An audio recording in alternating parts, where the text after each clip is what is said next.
我是崔家军主帅，平凉大将军崔乙。你上来，想来有活路。大都督命我等攻瀛州，讨朕者杀，敢降者杀。我全家老小都被里长看管，我若是降了，我全家都没活路了。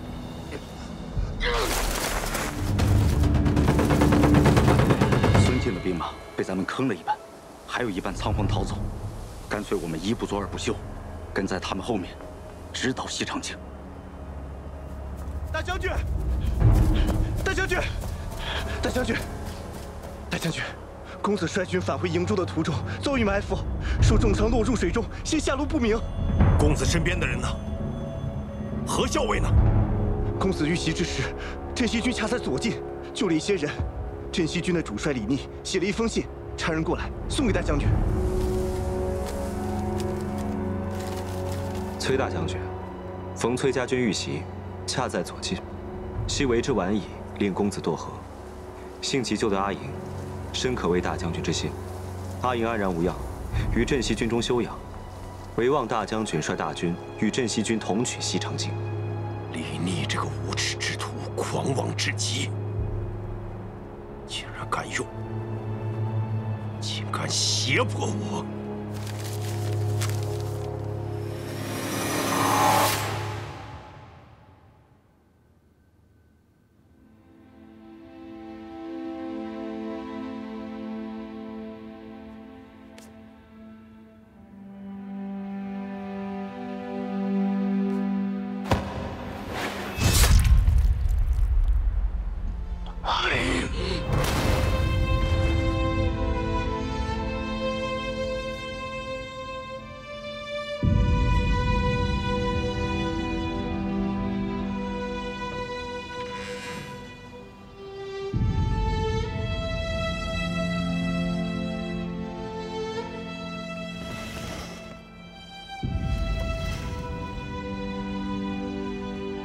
校尉，喝药了。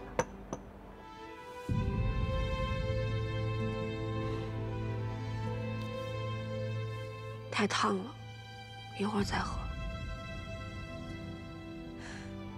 你也别太难过了。公子或许被人救了呢。这么多天过去了，一点消息都没有。只怕是凶多吉少了。哎呀，也许公子被人救了，但是在养伤，所以一时无法回来。好了，桃子，你别安慰我了。他本来身子就弱，又受了那么重的伤，落在湍急的河里。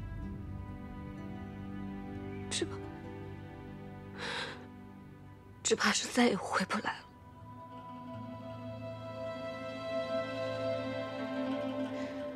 他跟我从小一起长大，其实在我心里，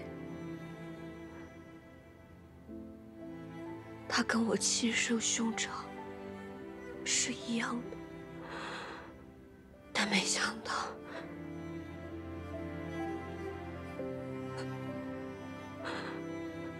没想到如今他居然死无归宿。好了，我知道你现在肯定很难过，可你身上也有伤，这不喝药怎么行嘛？咱们把伤养好了，还要赶回瀛州去见大将军呢。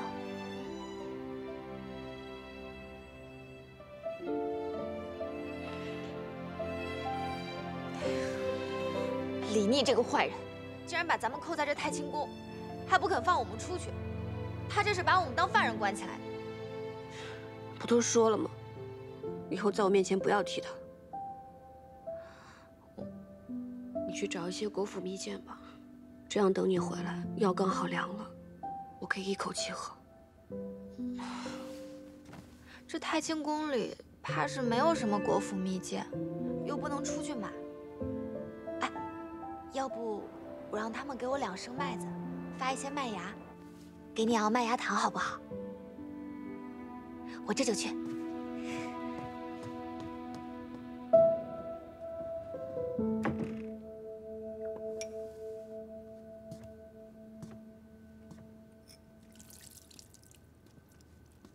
你为什么把药倒了？我是害了镇西军的罪人，我不吃药死得快点，岂不是更中你下怀？其实你当日根本就没有必要救我。如果我和公子都死了，也能让你出口恶气啊！我不会不救你的。我不需要你救，当日不需要，如今也不需要。你们镇西军的人是不是群情激愤，一定要杀了我跟桃子报仇？所以你才把我跟桃子都关在这太清宫，用你的亲兵守卫，不就是怕你们的人想冲过来杀了我们吗？阿英，我想明白了潼关的事，事先你应不知情。你为人心高气傲，从来都是用阳谋，这种下三滥的手段你不屑去用，且不顾大局，不是你的做派。若真是你做的，你也会坦然相认。所以，是我冤枉你。你没有冤枉我，是我。就是我害死了你军中的兄弟，你一刀杀了我好了，何必在这假惺惺的要救我呢？对不起，我知道不应该不相信你，但那日事发突然，我们镇西军死了这么多人，我才会理智全无，才会误解你。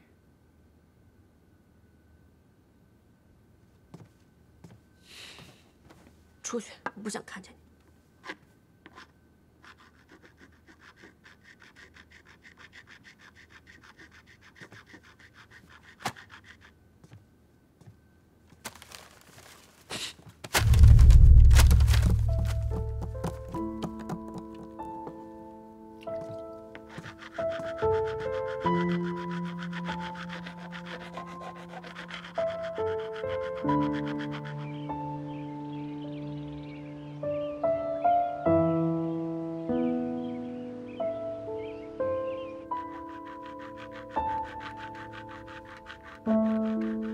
校尉，你说巧不巧？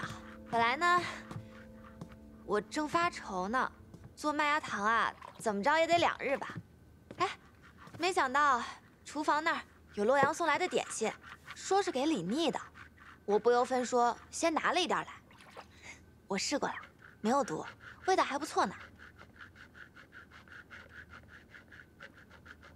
哎呦，这是怎么？没什么，药我刚才喝了。屋里刚才进了一只老鼠，我随手拿东西去砸，老鼠没砸到，东西却散了一地。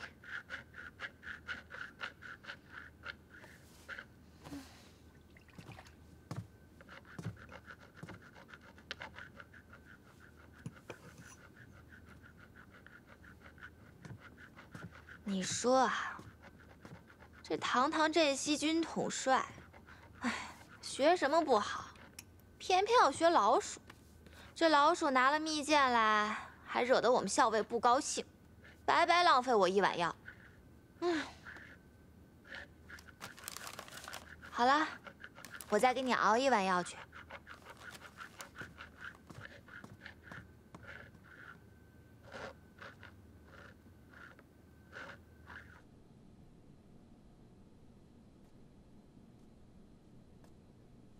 又去太清宫了。瀛州有消息吗？崔毅真的是老奸巨猾，孙敬派过去的兵马被他坑了大半，还有一半被崔毅追击，且战且退，快到福州了。崔毅怎么说？他倒是痛快，答应了咱们的条件。不过这个老狐狸要咱们活捉崔离，估计是想为自己的儿子亲手报仇。大哥那个人担不起什么责任。崔离藏在他那儿，说太平无事还好，但凡有点风吹草动，他必然会交出崔离。是啊，师兄，太清宫的那几位既然不曾与崔林共谋，而且又是崔乙指名要保全的人，其中的缘由，我定会向军中的同袍解说。还有，崔乙现在既然答应了和我们一起出兵，也算是给兄弟们报仇了。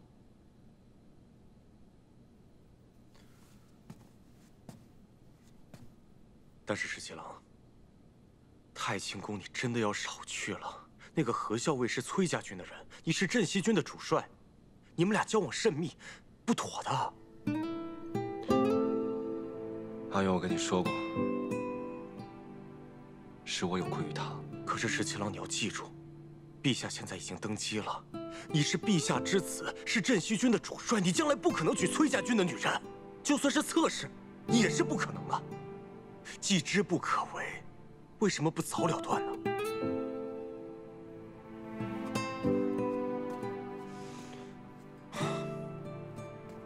石七郎，只是你自己心里也清楚，你以后的婚配，必定是陛下为你赐婚，选中的人也必定是京中的名门闺秀。就算你向陛下相求，他也会为你找一个堪做王妃的人。石七郎，你是不可能娶她的。说李逆他领着兵不进洛阳城，反而扎营了，是什么道理呢？李逆派人给父皇的奏书上说的是大军不便于进城，驻于城外，便于军机云云。哼，这明明就是打了败仗不肯进城，还有脸面给父皇上书说要去收复什么西长京。大哥，崔家公子如今死了，崔乙必定是怒火中烧啊。他不进城也好，免得到时候万一崔家军来了，祸及了洛阳城。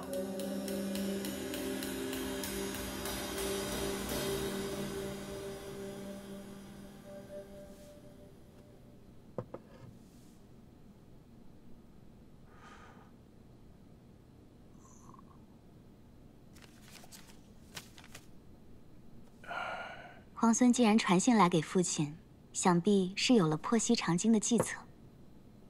李逆在信中说，希望我能够暗中联系朝中的旧臣，将孙敬征百越惨败一事散播出去，使市井乡间皆以为大败是真，最好能令梁家飞涨，这样最易动摇民心。父亲，您觉得皇孙是何计策？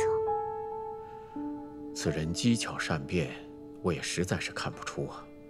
不过，看他打算搅乱城中民心，一旦这城中乱起来，他便有机可乘。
谢谢你，不疼吧？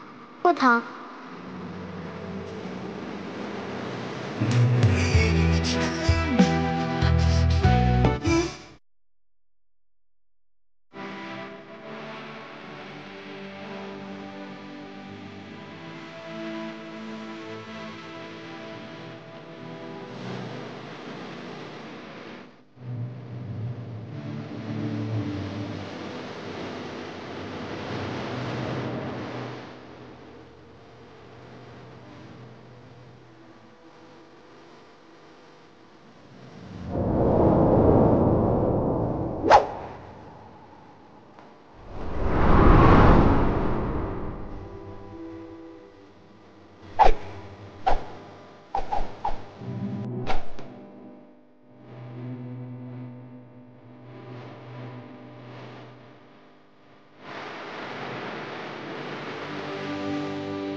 要想下棋，我给你找一套便是。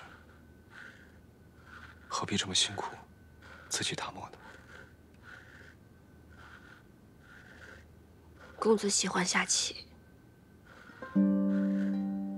我曾经答应过他，一定会送他一套我亲手打磨的棋子。阿莹，副帅终于答应咱们，可以率军出瀛州了。时机总是稍纵即逝，咱们可不能错失良机啊！真的吗？阿莹，我知道，这是你心心念念的。自从那个孙敬谋逆，你就想要放手一搏，逐鹿天下，问鼎九州。公子是知道我所思所想的人。阿莹的所思所想，自然就是我的所思所想。只要你想去做的事情，我一定会尽我最大的能力帮你做到。谢谢公子。既然我把这事儿给办到了，那上次你答应我的，可不能忘哦。我当然记得了，公子说过想要一套棋子。公子放心，等行军得闲的时候，我一定要亲手打磨一套送给公子。那倒不用，只要是你亲自挑选出来的乐料，到时候我让玉工琢磨，是一样的。那不行，一定要我亲手打磨，这是我的心意嘛。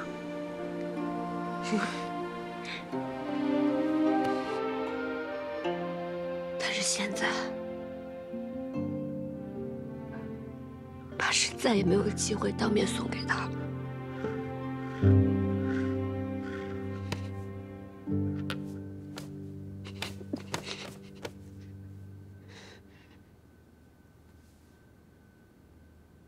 公子为了我，中枪坠河，尸骨无存。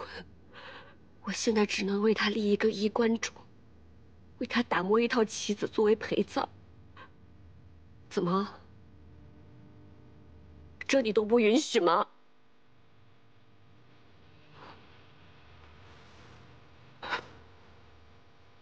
一定要说着服气的话。我没有说服气的话。公子是为我死的，我不应该为他伤心吗？我不应该为他难过吗？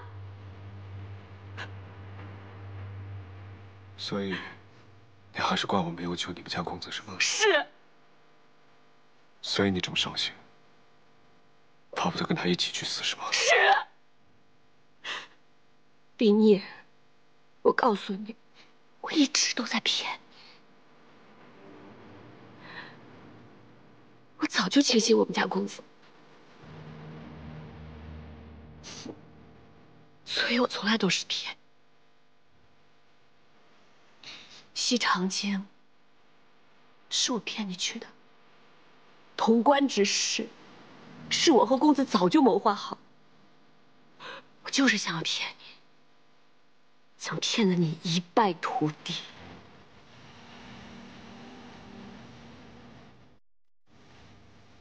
但是现在公子死了，我万年俱会不想再骗你了。来吧，一刀杀了我吧！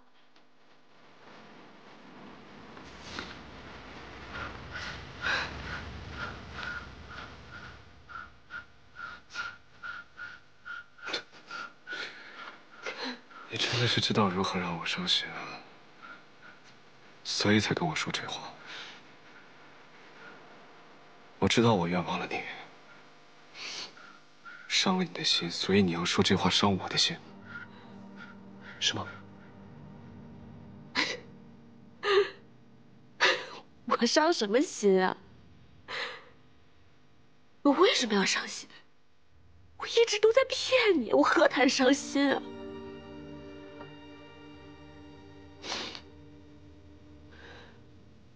我是骗你的。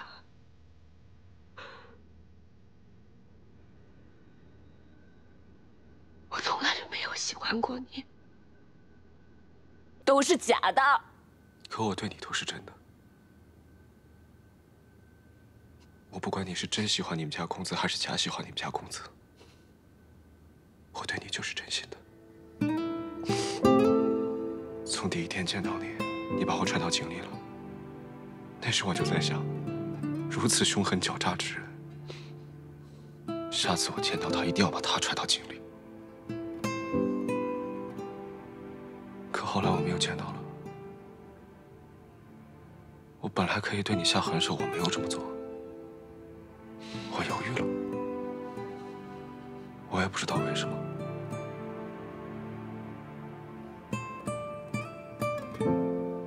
那天在太清宫，我和你打了个赌，结果我输给了你。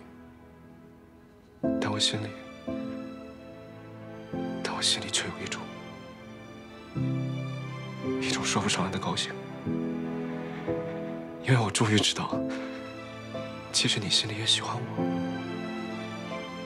你心里也有我，所以你口口声声说你骗我，你不喜欢我，说从前都是假的，我不会相信，因为你对我都是真的。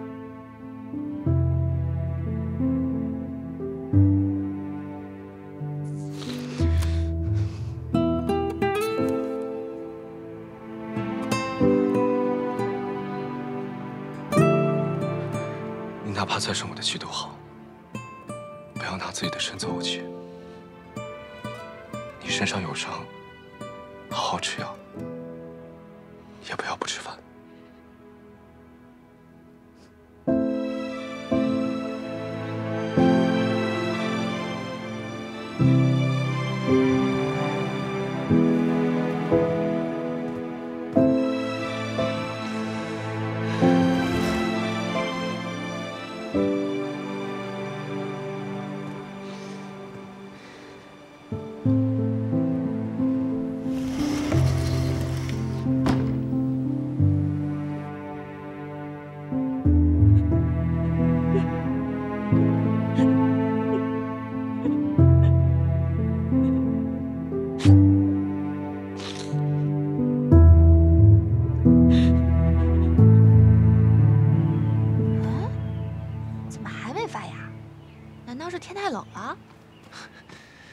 桃子，好久不见，终于又见到你了。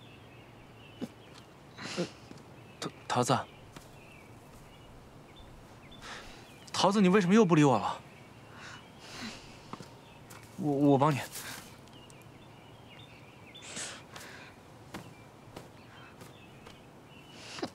哎，桃子，桃子。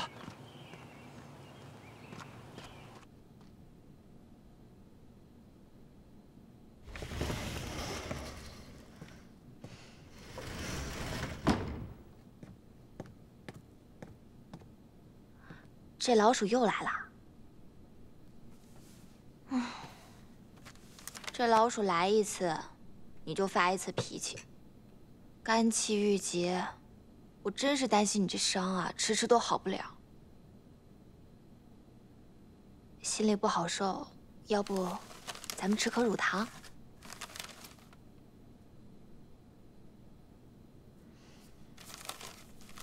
这老鼠也真是的。明知道我们校尉看见他就想砸他，还敢拿糖来。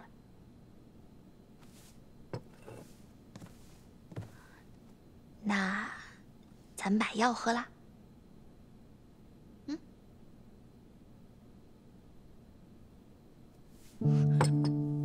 你手怎么了？没什么，破了皮而已。你这又是何苦呢？就算是公子九泉之下，看见你这样折磨自己。他也是会很心痛的。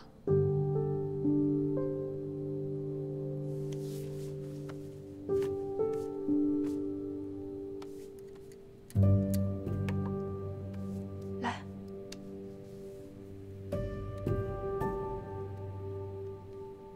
方才你跟李妮吵架了？是啊，我把她骂了一顿。说了好些狠话，但没想到他反倒什么？没什么。校尉，我知道你还在气李妮不相信你，更气他在危难的时候作壁上观。公子的死，你又伤心又自责，可你总这么难过下去也不是办法。你总是要顾好自己的身体的，是不是？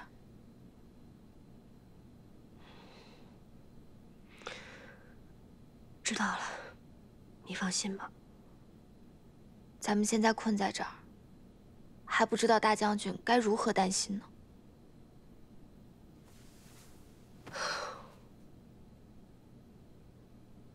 还是要想个办法，脱身回应州。小伟，要不咱们就从李逆身上下手，好脱身回应州。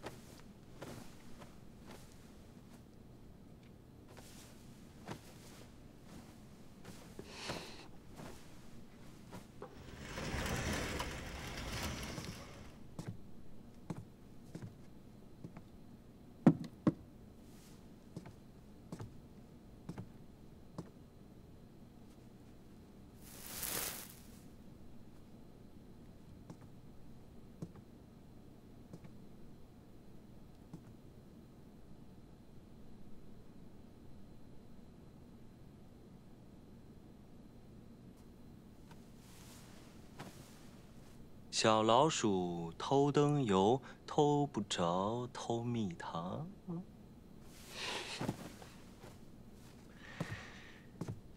哎呀，你晚上就喝了药，你饭也不吃，这样下去肯定会有伤元气。我给你带了一罐蜂蜜，给你烙了个饼，你要不就吃一点。多谢皇孙关心。我不饿。你就算生我的气，也不能不吃东西啊。皇孙何必要这么关心一位阶下囚？天太晚了，男女有别，皇孙在这里实在不方便，还是赶紧走吧。我只是想请你留下来多待几日，你并不是阶下囚。皇孙何必要说的这么冠冕堂皇？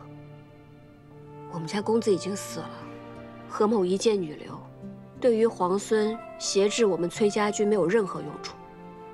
既然说我不是阶下囚，那你为何不肯放我走？因为你身上有伤。当日你如果晚来一刻，我便也已是江中冤魂，何必还要在这关心我有没有伤？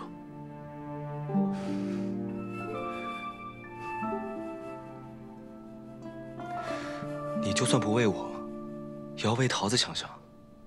她成日急得要哭，担心你伤势恶化。你说你药也不吃，饭也不用，这样下去真的会伤了元气。你不要妄想用我身边的人来挟制我。我跟桃子情同姐妹，她如何我如何，我们两相自然之道，跟你没有任何关系。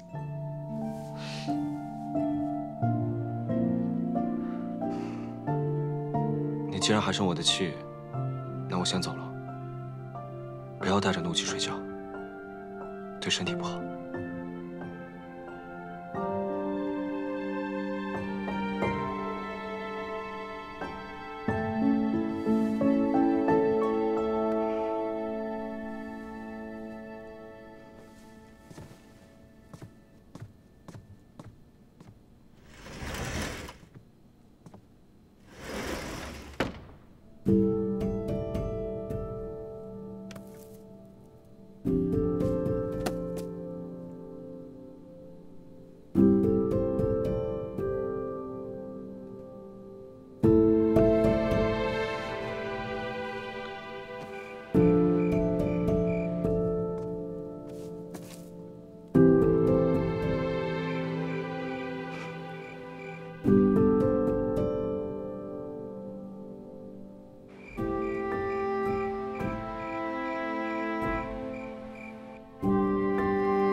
桃子，我来帮你拿。桃子，你还在生我的气吗？你可不可以别不理我了？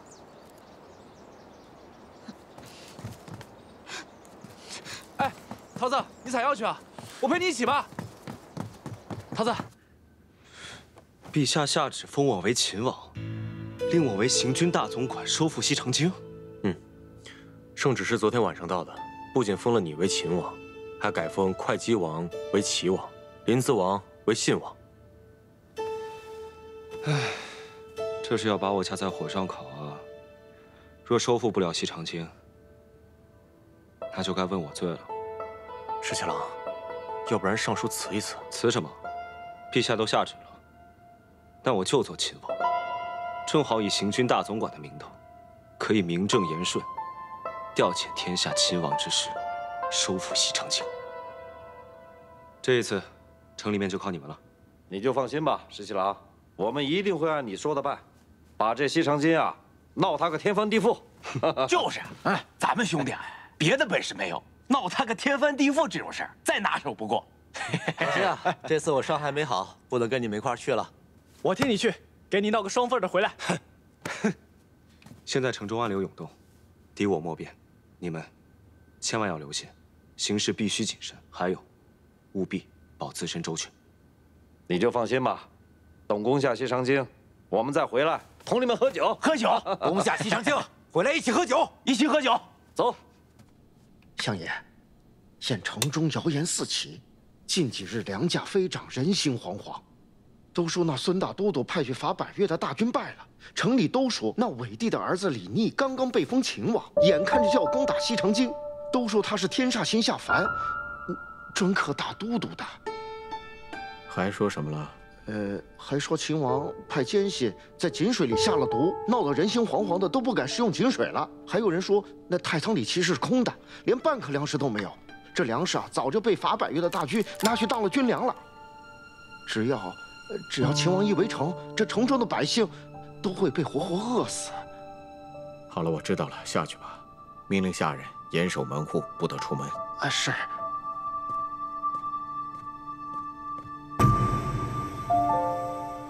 你可明白了？秦王这是想搅乱。正是，秦王正是想搅乱民心。现在，就看宫中那一位会如何应对了。把那些妖言惑众的人都抓起来，杀了！大都督，只怕这造谣之人别有用心，所以才要杀。不仅要杀，我还要株连九族。我就是要看看，到底还有谁再敢胡乱造谣生事。是。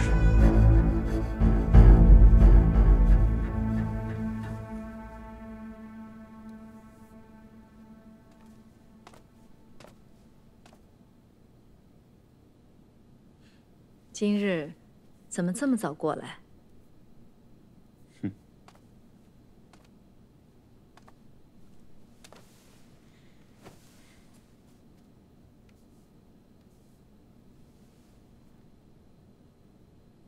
你从前不喜欢这些脂粉，今日怎么热衷起来了？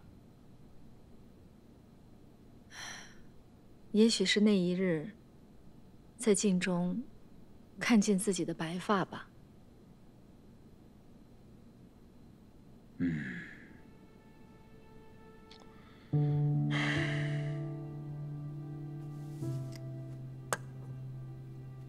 阿静，是否前朝有事？你不用同我讲，我跟你出去散散心。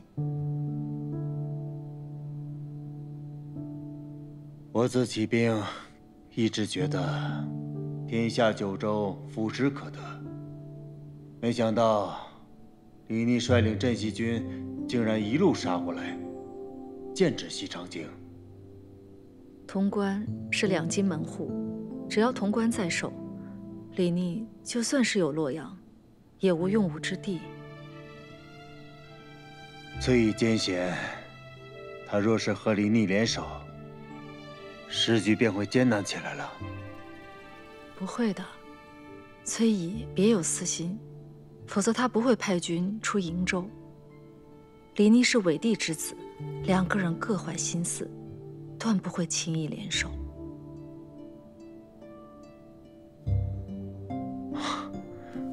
我本不应该同你讲这些。走，打马球去。好。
怎么，你打算这辈子都不理我了？秦王殿下多虑了，如今殿下刚刚封了秦王，想给殿下献殷勤的人多了去了。殿下又何必这么在意我？从前叫我皇孙，如今叫我殿下，你就不愿意再叫我十七郎了吗？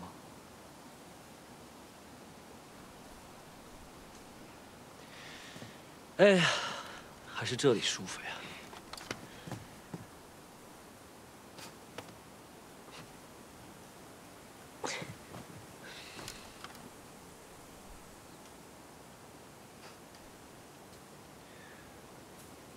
我年幼的时候呢，我奶娘哄我说，我要是有什么心愿的话，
还有新清雅致在这里钓鱼啊？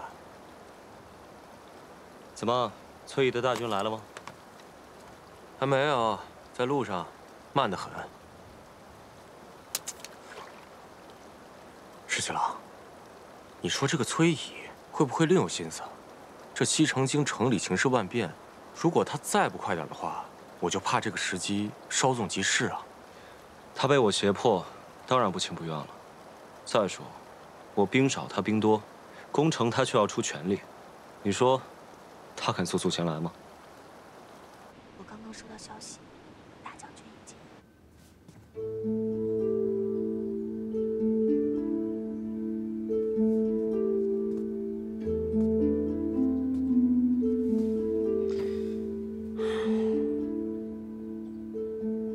这倒是个难得的机会，说不定可以脱身。校尉，我就知道你一定能想到好办法。只是此事要从长计议。李逆这个人绝顶聪明，如果不计划周详，肯定还是难以脱身的。李逆呢？那个耳朵一直跟着我，我不搭理他，他就喋喋不休的。说起下午的时候，李逆一直在河边钓鱼，他还问我想不想吃鲜鱼呢。钓鱼？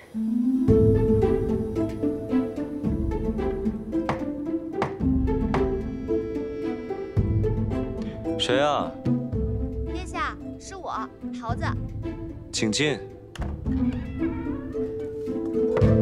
殿下，小裴将军。殿下，校尉天天喝药，饮食减了大半，人也清瘦了不少，这些你都是知道的。今天校尉喝完药，突然说他想喝鱼丸汤，我就赶紧去问厨房了。但是厨房说今日不逢集，也只采买了一些蔬菜。可巧我看到那水桶里养了几尾活鱼，可他们说那是殿下今日在河边钓的，所以不敢擅自做主，我就前来询问一下殿下。难得他想吃点东西，我去厨房做吧。那就不劳烦了，我来做就行。没事，鱼丸捶打讲究巧劲儿，我来。如此的话，那就劳烦殿下了。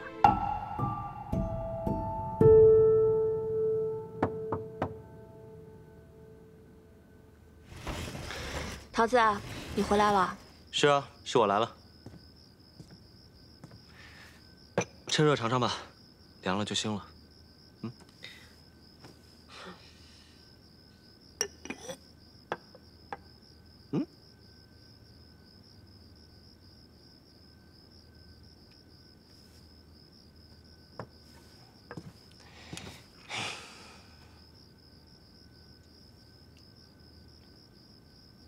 好吃吗？倒是挺新鲜。你啊，就应该好好调养一下。就算再生我的气，也不能不爱惜自己。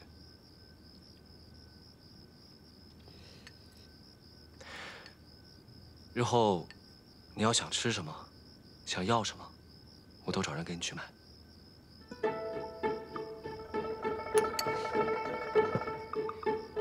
你就真的不怕我趁机传递消息，然后一走了之吗？你若是走得了，我也有办法将你半路截回来。你不信的话，尽管一试吧。孙敬征百越的大军并未真败，只是瀛州兵败，只怕孙敬会速速召回百越大军，他又掌控了潼关。对你是两面夹击，除非你能在百越大军回朝之前攻下西长京，但是以镇西军如今的兵力，怕是做不到了。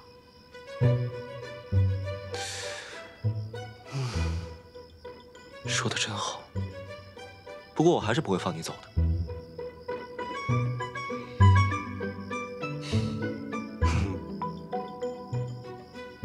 殿下真是知我甚深啊！你也知我甚深啊，彼此彼此。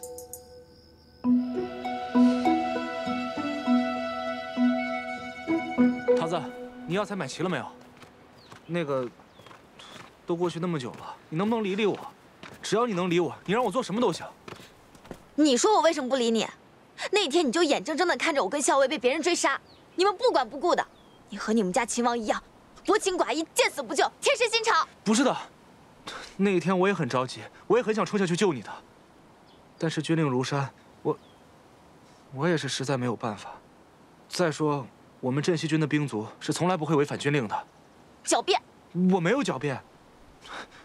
那一日，十七郎他也是有分寸的，他那时候张着弓搭着箭，他不会眼睁睁看你们出事的。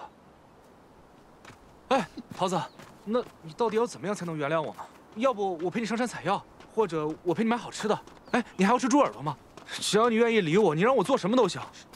你说的，我让你做什么都行的。嗯。不，除了放你和何校尉离开。你不是耳朵挺好使的吗？你不会真的要吃我的耳朵吧？我呸！谁要吃你的臭耳朵了？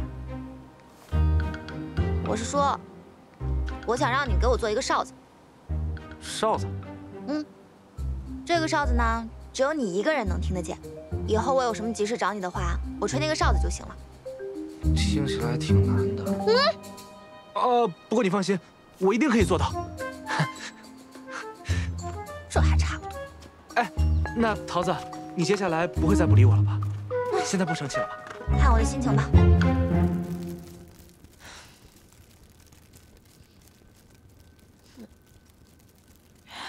唉，十七郎刚刚去见了何校尉，结果又吃了闭门羹。活该。桃子姑娘，其实十七郎真的对何校尉很好的，要不你帮忙在校尉面前美言几句，让他消消气。他要是真对我们家校尉好啊，就不会拿这些破烂药材滥竽充数了。我们家校尉的伤到现在还没好，你看看这都是些什么呀？桃子姑娘，你别生气，这样你开个药方给我，我来买。如果这附近买不到的，我就去西长京或者洛阳买，怎么样？这可是你说的啊。行，我现在就去给你开药方。好。继续扇，不要停啊。哦。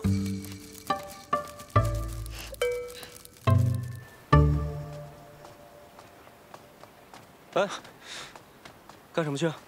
哦，何校尉的伤不是迟迟不见好吗？这里药材有限，所以桃子姑娘给了我个药方，让我去把药买齐。哦，对，桃子还说了，只要把这药买齐，她就会在何校尉面前替你美言几句，让他消气。龙骨、冠叶连桥、马蹄街、海浮石春不见、伊贝母，这么多药材，还特地指定了药铺，药铺之间相距又这么远。桃子说了，哪一家药铺药材最好，他最清楚。如果我到时候随便糊弄过去，他一闻就知道，到时候肯定饶不了我。嗯，辛苦了。那我去了。嗯，哎。桃子又没让你一家一家去买，你派人分头去买，岂不更快？桃子姑娘拜托我的事情，我怎么可以让别人去做呢？再说了，不就多跑几个地方吗？我脚程快，不会耽误的。那我走了。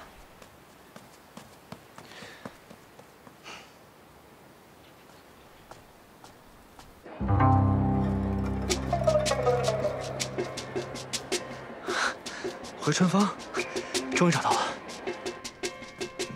掌柜的，帮我抓一下这个马蹄筋。啊。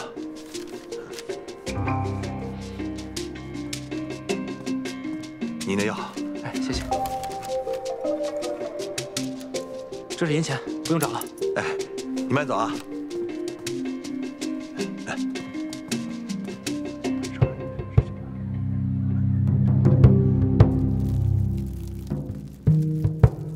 桃子姑娘，桃子姑娘，我要买齐了。这么快？你不会是偷懒没有买全吧？没有，我都是按你的单子一家一家买的。我看看。嗯。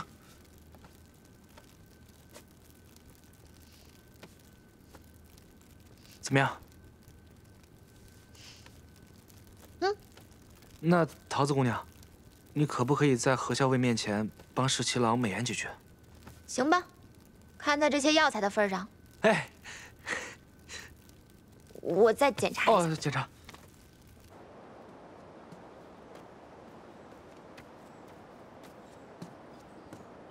阿莹，我看今天天气不错，我给你折了桂花。阿莹，阿莹，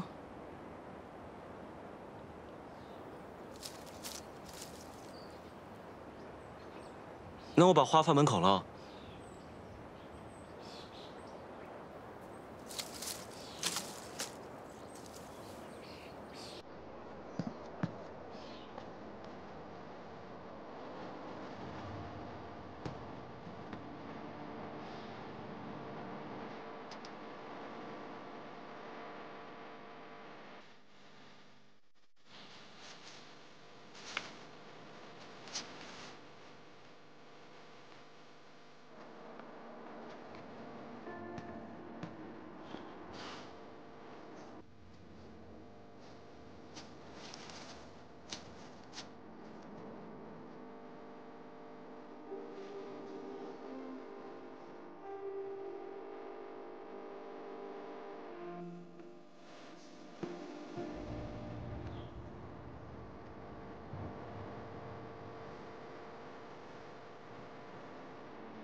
小伟，今天又有新的花，我把昨天那束给换了吧。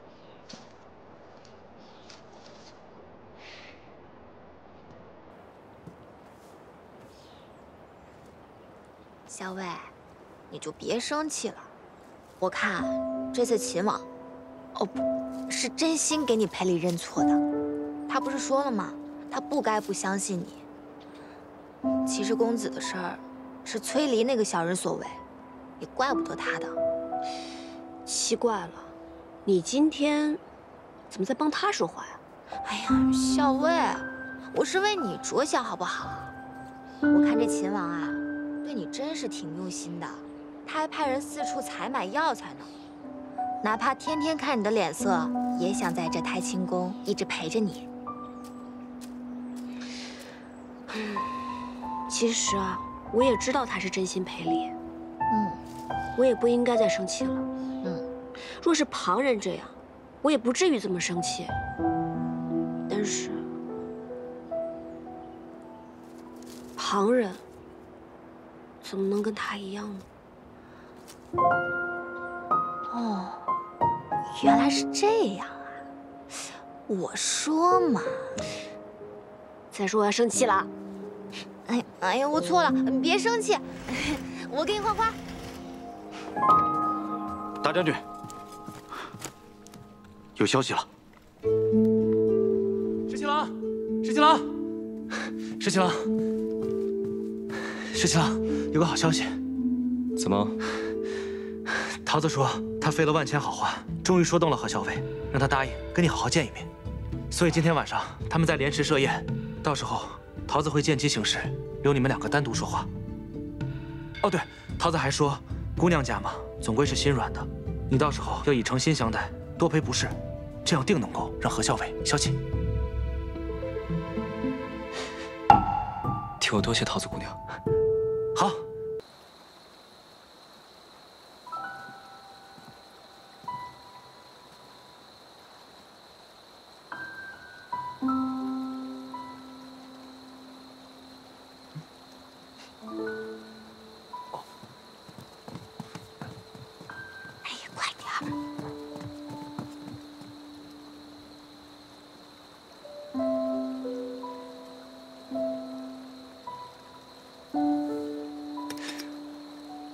身上有伤，别喝酒了。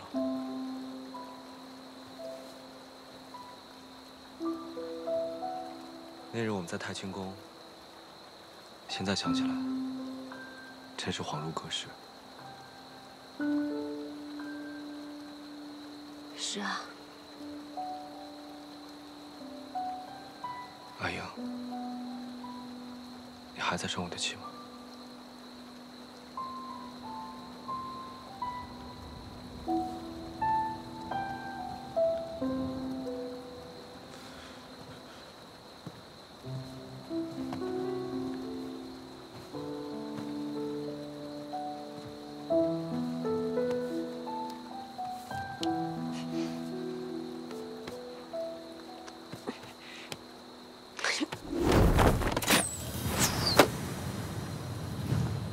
哎，你干嘛？他们打起来了。打情骂俏，先打起来，自然就和好了嘛。再说，就算打起来，你们家那个17郎他能吃亏吗？别打扰他们了，咱们走吧。去哪儿啊？哦，我有点饿了，要不咱们去吃唐敏家的点心吧？我一直听说他们家的点心在东都特别有名，一定很好吃，我想去尝尝。走，我带你去。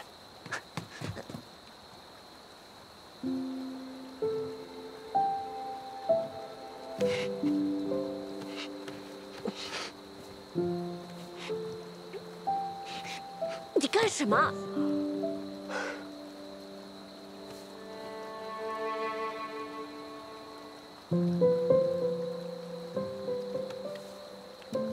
你手上的伤好些了吗？棋子磨好了，手上的伤自然也就好了。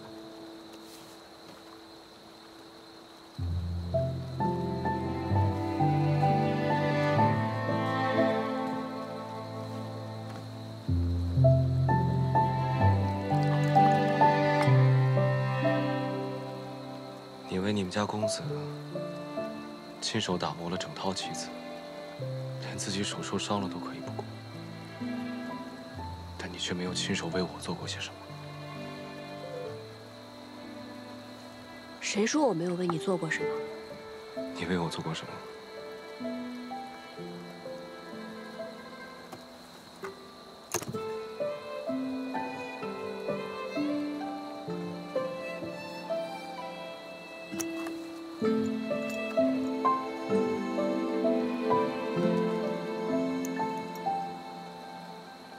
这是你亲手做的？在潼关的时候，我就已经开始做了。本来一直想着找机会送给你，可是后来我发现，你是一个忘情负义、见死不救的人，我还是烧了算了。怎么能烧了呢？你要是不生气的话，只要你不生气，哪怕你一天骂我1000句、10000句，我都会乖乖听着。呸！谁愿意骂你？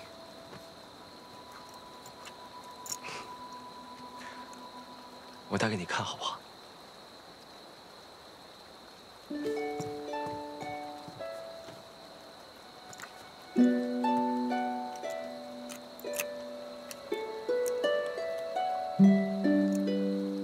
我一只手记不好，能帮我记一下吗？它不够紧，你看一下嘛，要不然你不就白送了吗？嗯。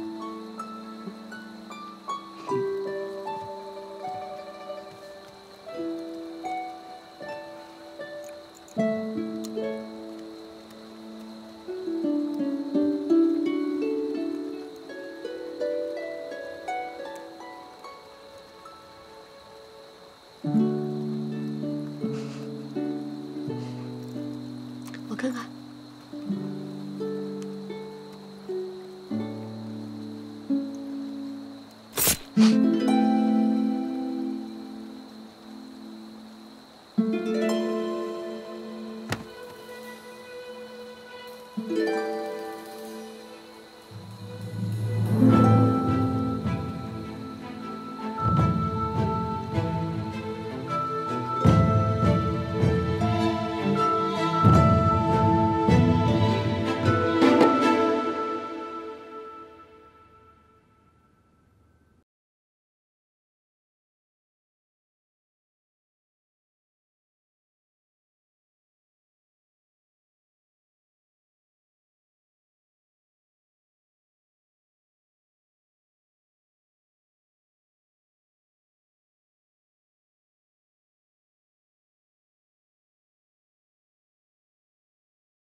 他晕过去了，我多赐了2针，保管他3天都醒不过来。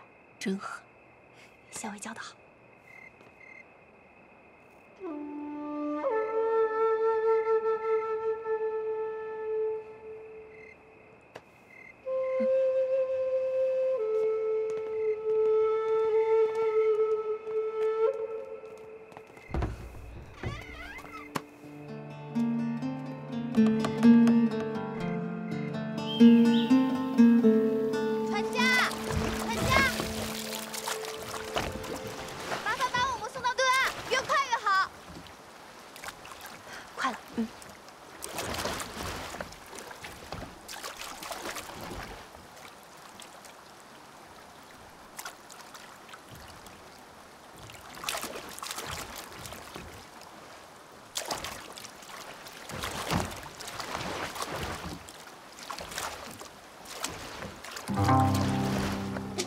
请我。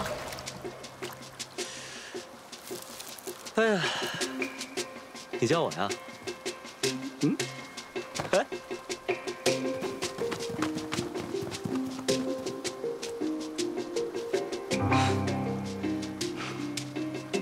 秦王殿下好计策。哎呀，这不是将计就计吗？那日看到桃子给常儿的药单，就有所怀疑。果不其然，你们不仅通过药铺联系上了崔家军，还故意演了一出好戏，为的就是让常儿真的以为桃子为我美颜，而你也真的被说动了，就是为了设一场宴，刺晕我，以便逃脱。所以你早就知道了，就一直看着我们做戏。我这不是了解你吗？不让你试着逃一次，你怎么会甘心呢？好了，现在就带你们回到你们的住处。走喽！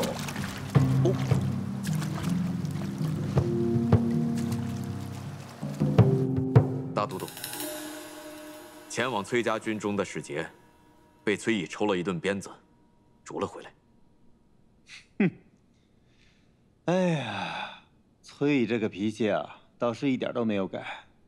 崔家军的前锋已经到了九曲口，看样子是想渡河。若崔乙渡河，与李逆联手合围夹击西长京，京中又人心动荡，只怕于大局有碍。大都督，咱们要不要趁他渡河，中流击之？崔乙素来老辣，他若是敢从九曲口渡河，势必要想到那里河滩水浅，渡河易，伏击也不难。不对，他是不会从九曲口渡河的，8成是虚晃一枪。崔乙的儿子不是被人劫杀了吗？我看他此番未必是冲着咱们西长丁来的。放他渡河。大都督，若崔家军渡河之后，与李逆放他渡河。他若是敢火中取栗来攻我们西长京，那我就跟他决一死战。他要是奔洛阳去，那我就派出兵马，趁隙剿灭李逆。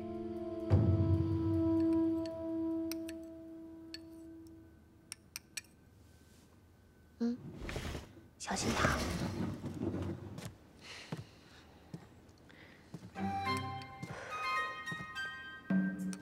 桃子，你们家校尉身体如何？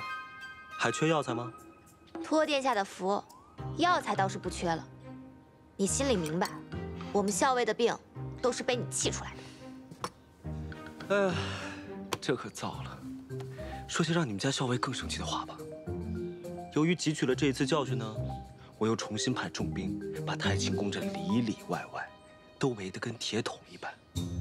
我更是派了几10名斥候，又把每一个出口死死的盯着。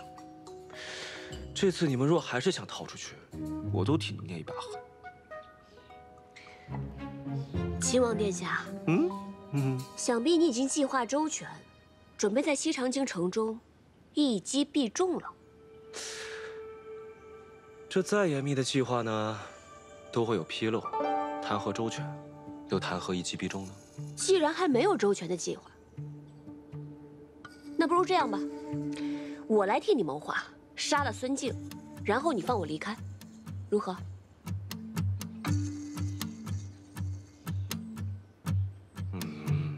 这不划算，我不答应。我竟然不知道殿下如此看重于我，小小女子，难道还贵重过孙子呀？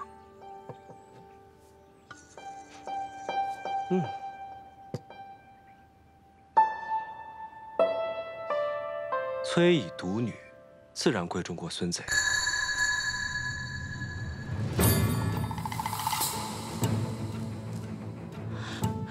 原来你早就知道我们校尉是大将军的女儿。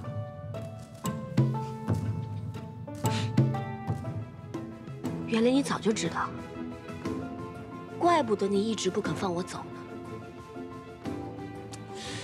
桃子姑娘，你先出去一下，我有几句话想对你们家何校尉说。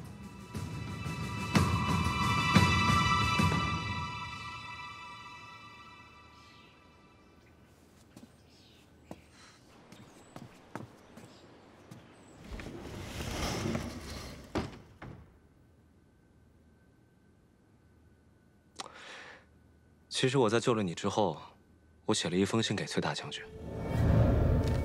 崔大将军，逢崔家军遇袭，恰在左近，昔为之晚矣，令公子堕河。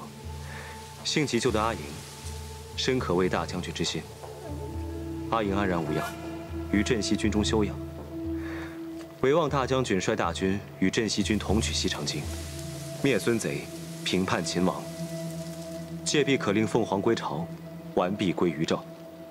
我说你安然无恙，恳请他与我一起平叛孙贼，收复西长京。崔大将军虽然回了我的信，但殿下想说什么？不如就直说吧。我也终于知道，当初率娘子军力战不降在瀛州郡城的武烈夫人，就是你阿娘。武烈夫人姓贺，随你化姓氏为何，自称何氏。我这几日就常在想，武烈夫人是何等英杰呀，崔大将军又是何等人物，才能生出你这样的女儿啊？你这是在打探？是啊，崔大将军其人，我没有半分把握，所以只能这样请教喽。那或许，再过一段时间，你就会知道父帅究竟是什么样的人了。我有种不好的预感。为什么？我总觉得他跟你一样，聪明过人，是个十分厉害的角色。不知道我这样得罪他，他会如何发作呢？父亲就我这么一个女儿，你拿我威胁他？父帅会作何反应，自是不必说。若是你落在了他的手中，8成他会拿鞭子抽你。哎呀，那我可得小心点，不能落入他的手中。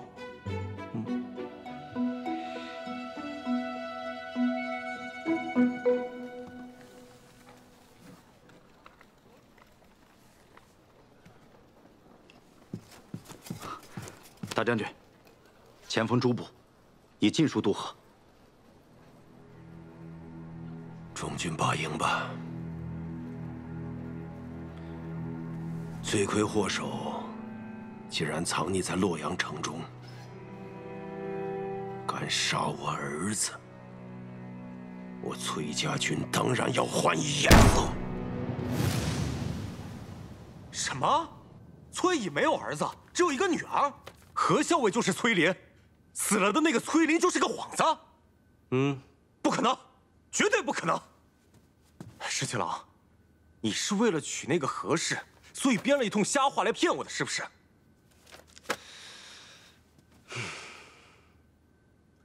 你仔细想想，从前崔公子对何校尉的态度，你再仔细想想，我有没有必要骗你？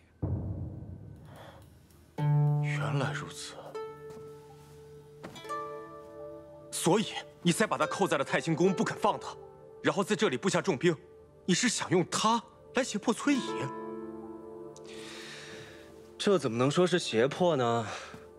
自然是请平凉大将军崔乙，看在我们镇西军元首相救他爱女的份上，与我等一起秦王平叛，收复西长京。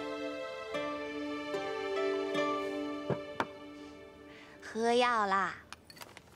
来来，今天秦王送的花还挺好看的。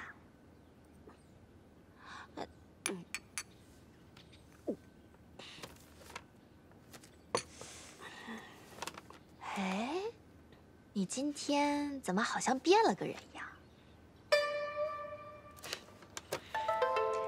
变成什么样了？变回我们家以前的小姐了呗。哎呀，我想着，过几日，兴许就能回到父亲身边了。这病若是总好不了，岂不是要让他担心啊？你已经想到脱身的办法了？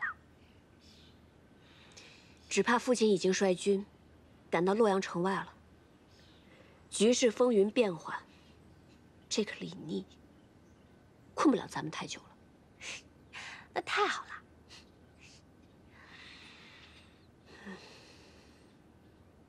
我只是在想，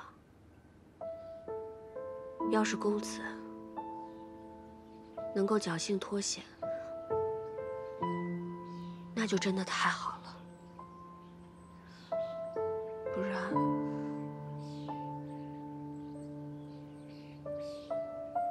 这会是我终身的遗憾。好了，如果公子知道的话，他也希望你能够不要多想，保重好自己。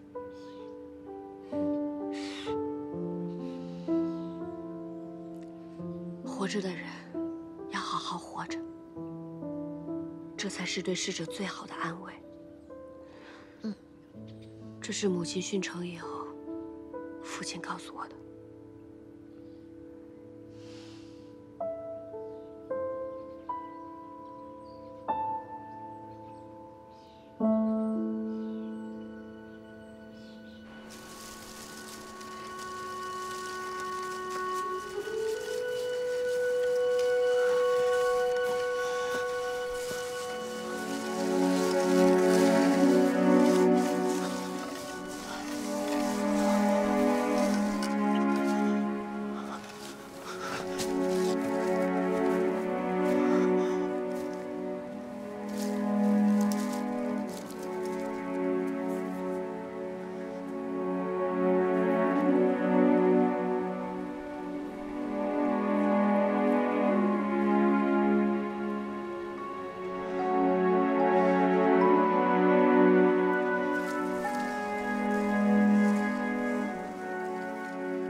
十七郎，有消息了，孙敬果然出兵了，他兵分2路，一路去了洛阳，一路直奔咱们大营来了。果然被你料到了，孙敬这个老贼，真的趁崔乙攻打洛阳城之机，派兵攻打我们镇西军，而且还派了一支军队去了洛阳城，看来是想白捡这个便宜啊。那我们就先在这里杀他们个猝不及防。天气都凉了，哪来这么多花呀？秦王不是命人每天送来1束花吗？我就把这花瓣、花蕊啊都给摘下来，能入药的入药，不能入药的就入浴，绝不浪费。我们家桃子还真是不嫌麻烦呢。每天待在这儿，闷都闷死了，总得找些事情做吧。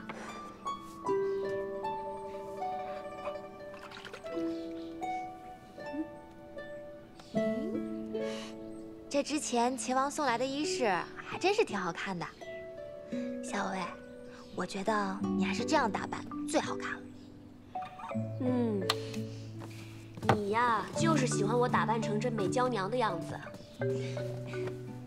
咱们校尉在军中那也是十分的英姿飒爽，但你难得像今日这般精心打扮，我还是觉得你这样最美了。今日怎么秦王迟迟没来？我猜他肯定是被什么事情给绊住了，搞不好副帅已经到了。洛阳城里可得争口气了，能挺一刻是一刻。若洛阳城破了，孙晋的人马马上就会调转过来和他们会合，来夹击我们。到时候啊，就大大的不妙了。老四，咱俩赌一把，什么？就赌这洛阳城，他能守到几时几刻？不跟你赌，不跟你赌。洛阳恐怕是一时半刻也守不住。哎呀，一帮莽夫！如今只能指望崔乙能够阻孙敬一族了。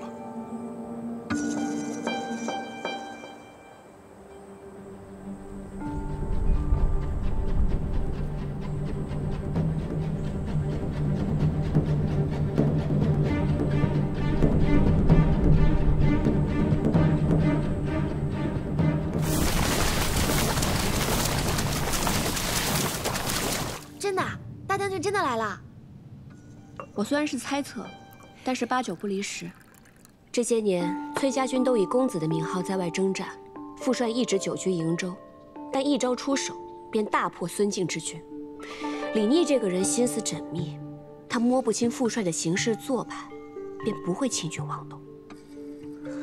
那秦王到底想干什么啊？难道他想跟大将军开战？上兵伐谋，其次伐兵。李逆的上上之策，肯定是想拉拢父帅，合纵连横，收复西长京，力保李氏江山不失。啊，这个李逆想的还挺美的。小姐，你可什么都别跟他说。这次大将军来了，可得好好揍他一顿，给咱们出口气。放心吧，我肯定不跟他说。再说了，父帅是何等人物，又何须我说呢？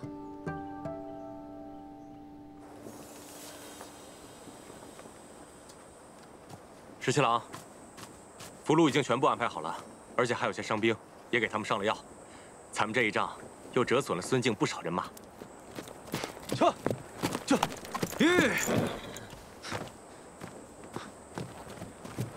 十七郎，崔毅与申使从丰台门攻入洛阳，新王和齐王还有陛下皆无消息。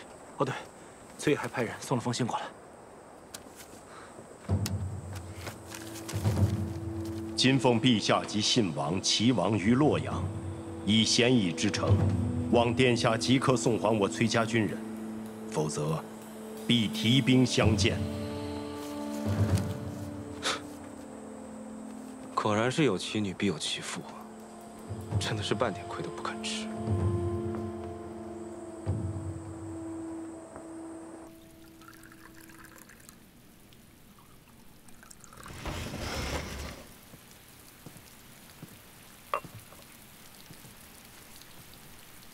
殿下，请用茶。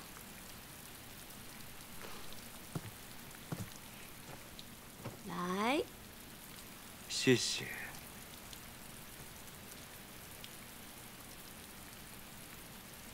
这护腕还带着呢。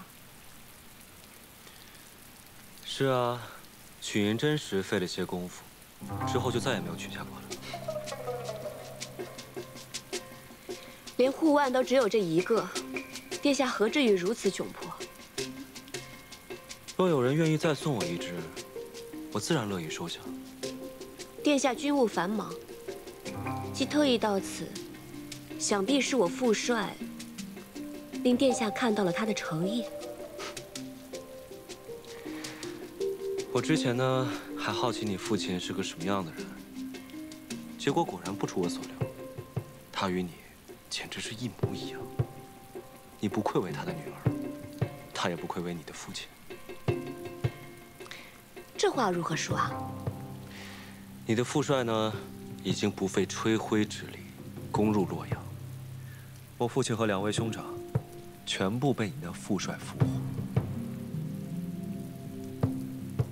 父帅生性豪爽好客，想必陛下也会十分适宜。你说，你长得这么好看，是像你父亲多一点，还是像你母亲多一点？别以为你跟我说这些甜言蜜语，我就会忘了你把我关押在此处之仇。你父亲这般好客，我哪敢再留念？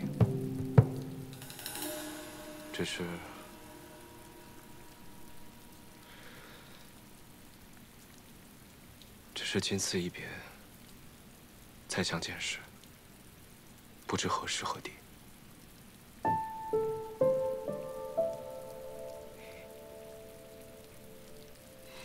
你打算什么时候放我走啊？崔大将军写了信，说希望明日就能见到你。我哪敢不从啊？明天啊？明天。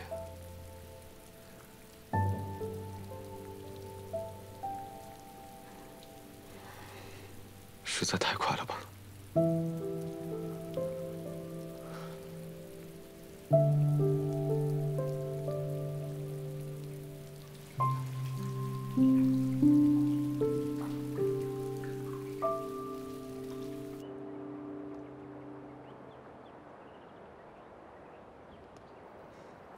那，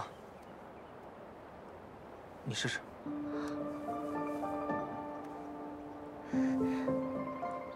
你真的做出来了？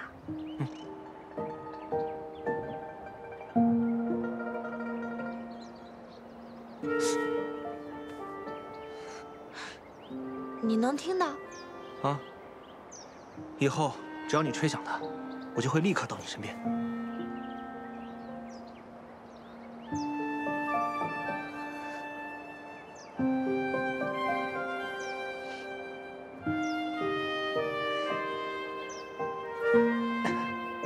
我在这儿呢。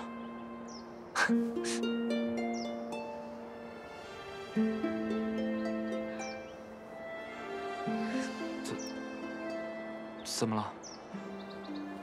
你不喜欢吗？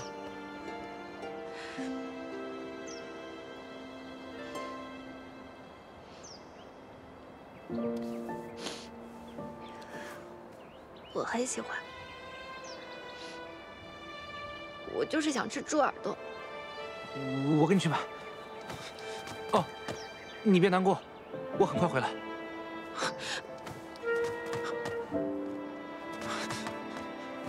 怎么了？发生什么事了？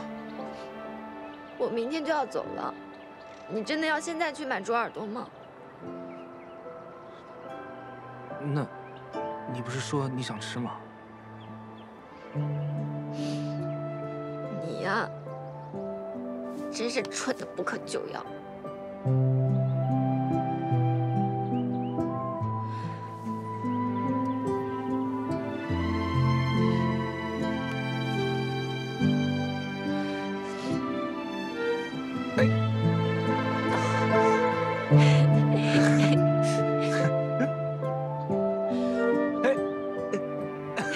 在这儿呢。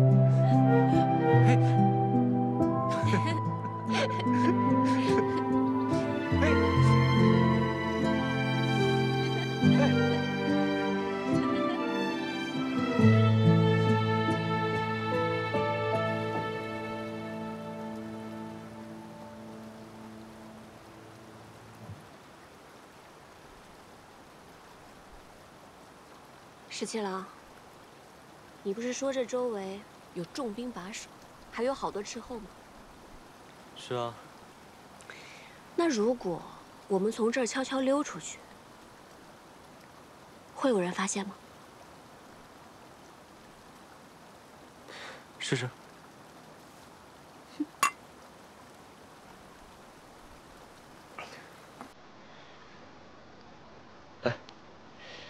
比谁先到马厩？好啊。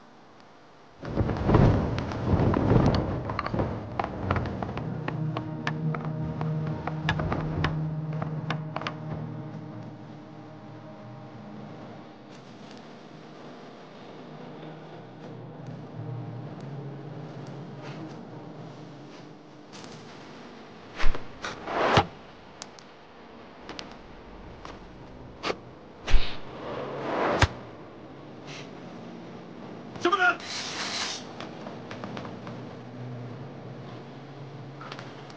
殿下！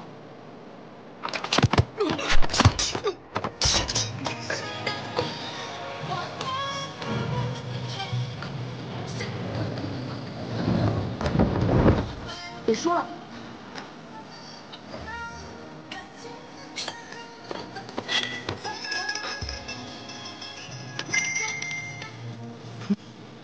不知道这样，想谁胜谁负？那就再比一比，看谁能先到乐悠园。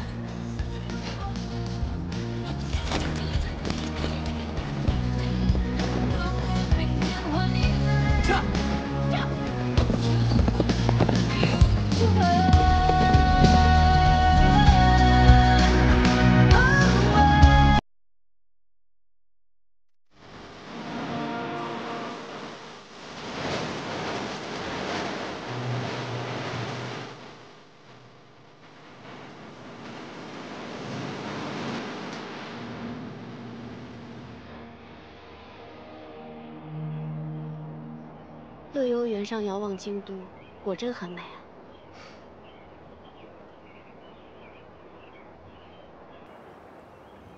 其实，我一直都很好奇，你究竟是怎么样知道我的身份的？崔家大小姐的气度，自然不是普通人可及啊。我的身份还有和公子的关系，别人都不怀疑，怎么偏偏就你能看出来？ 当初呢，你骗我说你是崔公子的侍妾，我便对你的身份起疑，于是我便设宴试探崔公子，更是佐证了你的身份并不简单。你和你们家公子名为主仆，实则他对你更尽几分。加之洛阳城之前，我又撞破了你替你们家公子上阵御敌。我就知道，当时你挑开我的面具，不免会疑心。可是当时我只是带公子上阵。 你又如何能确定我就是父帅的女儿？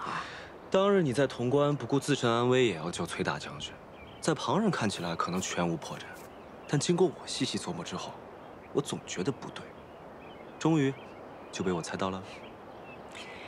原来你早就知晓了。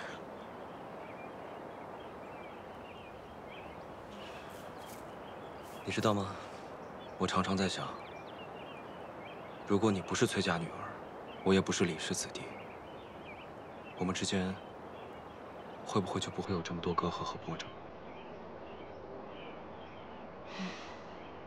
石七郎，身份天注定，你我都无可奈何。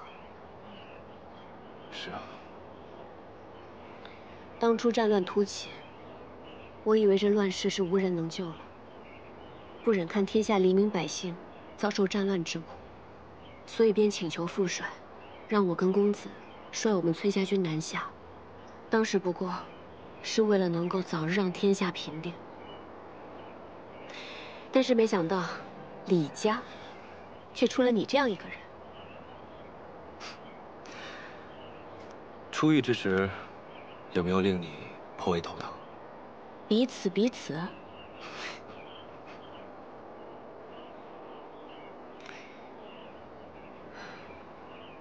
石七郎，你有没有想过，若是有一天可以收复这西长京，此番大乱平定之后，那天下究竟需要一位什么样的君主？你的父皇年事已高，信王、齐王皆非良主。还有太孙，我想将太孙寻回来，劝说父皇立他为主君。 他天资聪颖，辅以良师，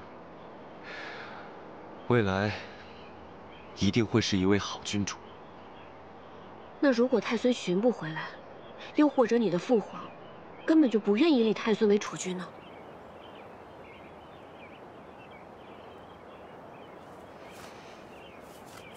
我们私奔吧。待到天下太平，寻回太孙之后，我们就离开西长京。 一起去劳兰关，过逍遥自在的日子，好不好？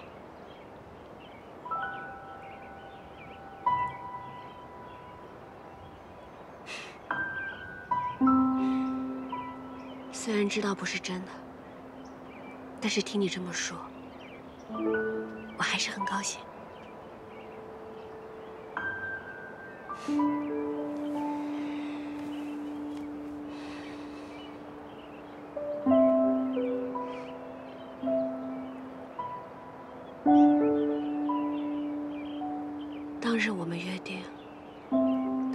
情和宴之时，同游乐游园。可惜天下未定，明日我们就要各奔东西了。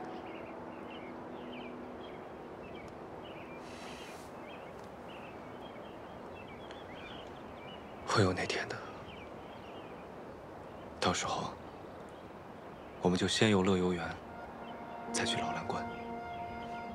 我们一起骑马驰骋，去看看这山河，好吗？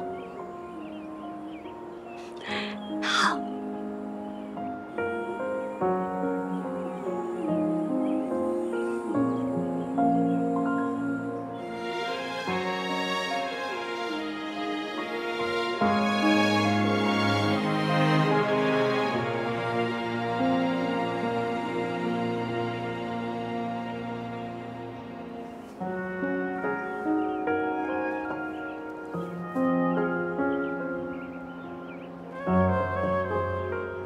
明日分开，再见，就不知何时了。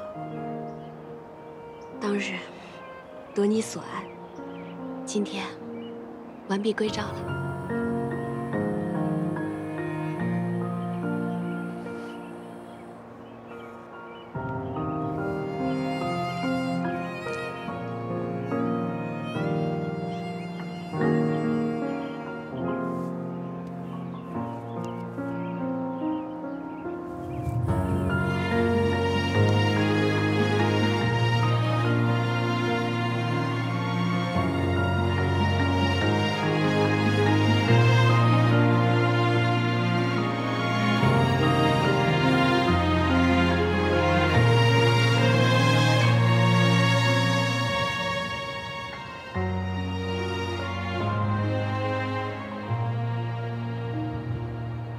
阿姨，你跟你们家公子真的是从小一起长大的？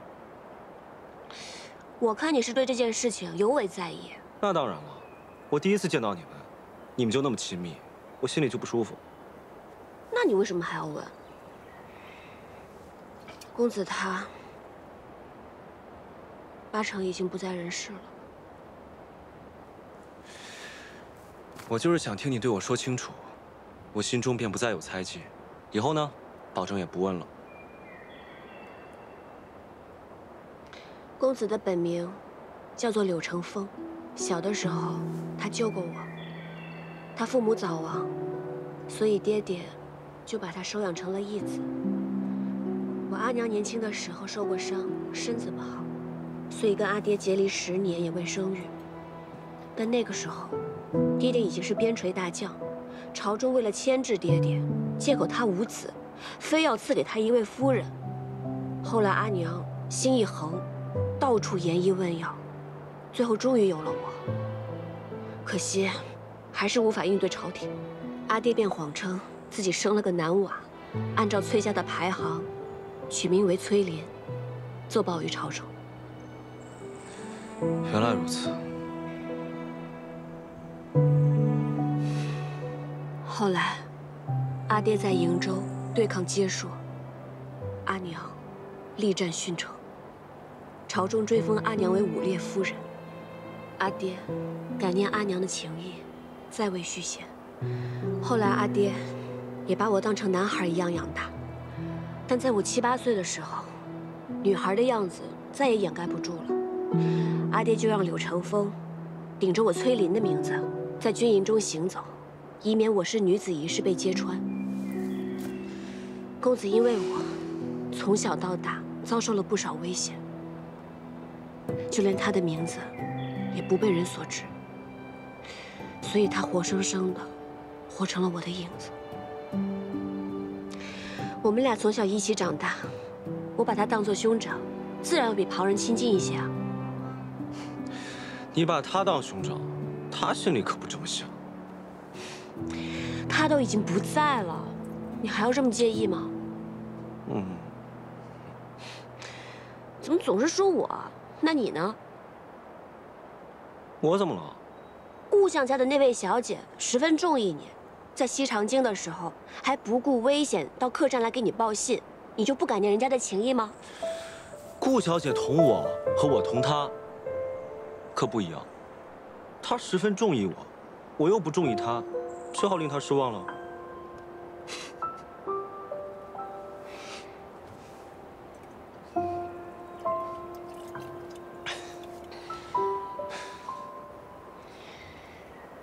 对酒当歌，人生几何？十七郎，你唱首歌给我听好不好？我哪会唱歌啊？我就只会哼一哼劳兰关的小曲儿。劳兰关的小曲儿也好啊，我想听。这些乡野民歌啊，可比不上阳春白雪，都略显粗糙了一些。崔小姐，多担待。绝不嫌弃。好。劳兰河水18弯，第一弯就是那银松滩。银松滩里的鱼儿飞呀，比不上那姑娘推开了窗。劳兰河水18。唱得不好啊？是有点走调，不然你还让我唱？但是很好听。真的吗？嗯。那我认真唱一遍。好。那我要认真站起来唱了。劳兰河水18弯，第一弯就是那银松滩。银松滩里的鱼儿飞呀，比不上姑娘的眸儿美。劳兰河水18弯，第二弯就是那鲫鱼。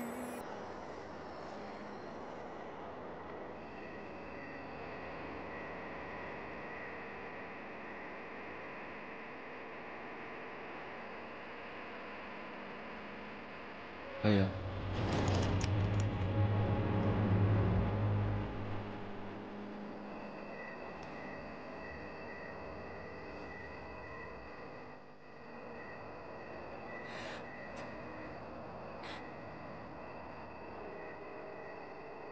哎呀，你要再不醒来呢，我就要亲你了。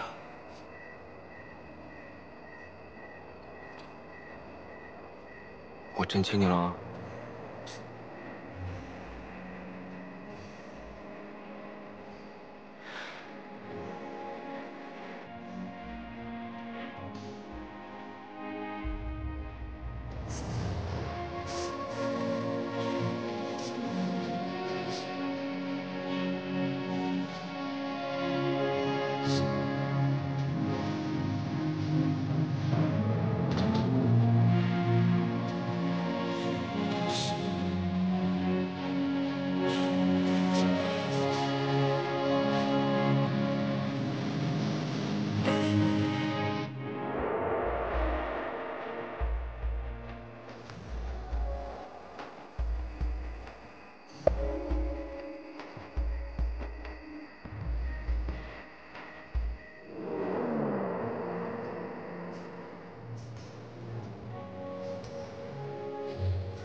石七荣，我们走吧。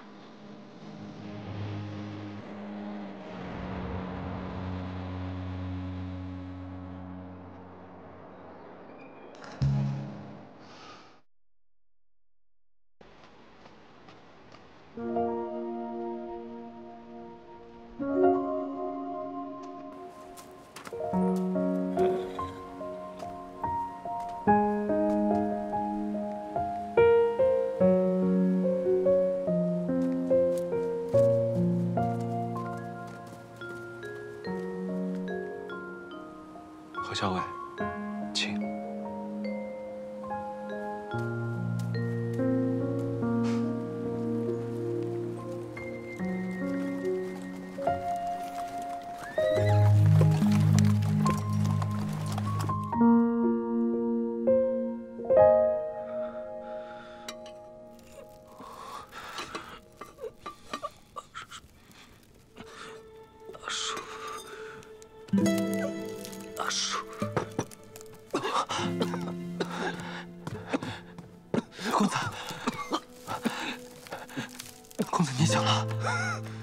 终于醒了，校尉呢？校尉没事，校尉真的没事。我看到镇西军从山上冲下来，竟然是救了他。公子好好疗伤，咱们还要回去见校尉呢。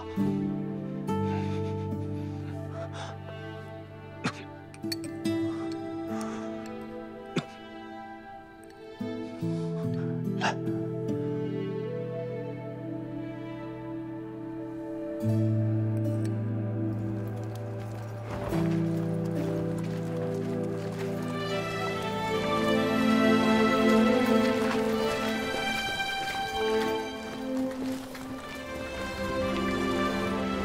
将军，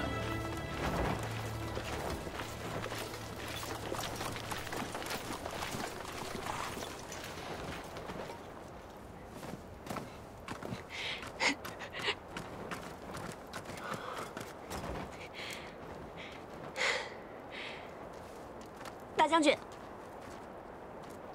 回来就好。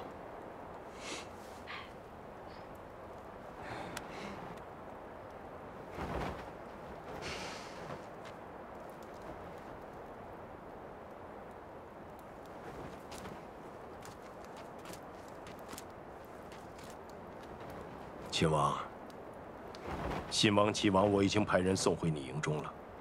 至于你父亲，你既然来了，待会儿就亲自接走吧。崔大将军心怀大义，李逆感激不尽。今日秦王既然来到我营中，不如进帐一谈。好啊，正有此意。咱们可算是回来了，你也终于见到大将军了。父亲都瘦了，你别担心，刚刚我望了望大将军精气神，他定然康健无恙。校尉你就放心吧。校尉，你真的不担心啊？担心什么？这可是在咱们崔家大营里，那李聂也不敢把父亲怎么样的。我不是说这个，我是说，你难道不担心大将军会对秦王如何吗？你说，大将军把秦王请入帐中，会不会埋伏好了弓箭手？只要等他一进去，他就摔背为号，立刻将他杀了。放心吧，不会的。校尉，你是相信秦王，还是相信咱们大将军？如此笃定的说不会，这两个人，我都不信。这个簪子怎么会在秦王的身上？是崔小姐所赠。秦王以为凭借此就可以有恃无恐吗？崔大将军误会了，今日送崔小姐归来，是另有要事，要与崔大将军商议。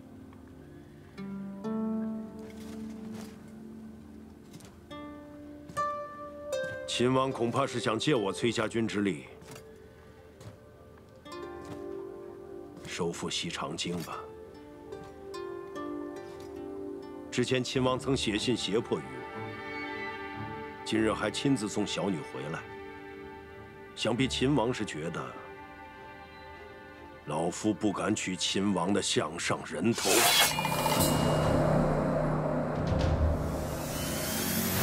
但是，两个我都信。你这又是打什么哑谜？我听不懂。你这是着什么急啊？哦，我差点给忘了，是不是那个谢长儿也来了？所以你担心大将军把秦王杀了，连带秦王带的人也一块给杀了。校尉，我跟你说认真的，你就会打趣我。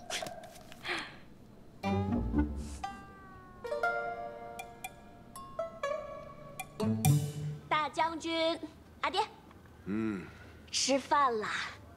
来尝尝我给你煮的面条，可香了。阿英，你怎么不问问秦王去哪儿了？难道阿爹还会把秦王杀了不成？敢扣我女儿，还敢写信胁迫我，难道不应该杀了他？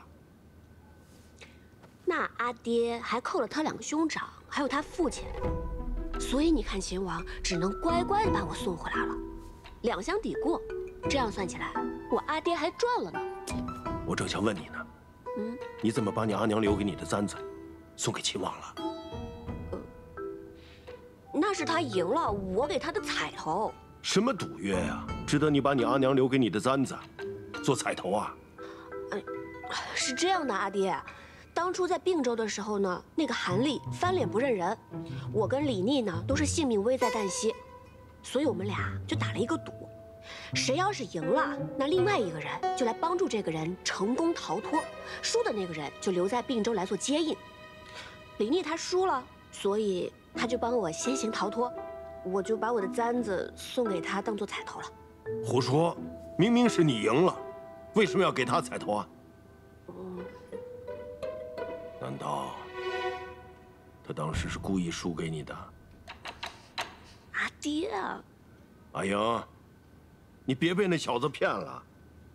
他要是故意输给你，让你安然脱困，又怎么会让你知道？阿爹，你的阿英有那么傻吗？那可不好说，突然间犯起糊涂来呢。总之啊，这小子骗了我的女儿，还把你扣在太清宫里，实在是可恨。对，确实可恨。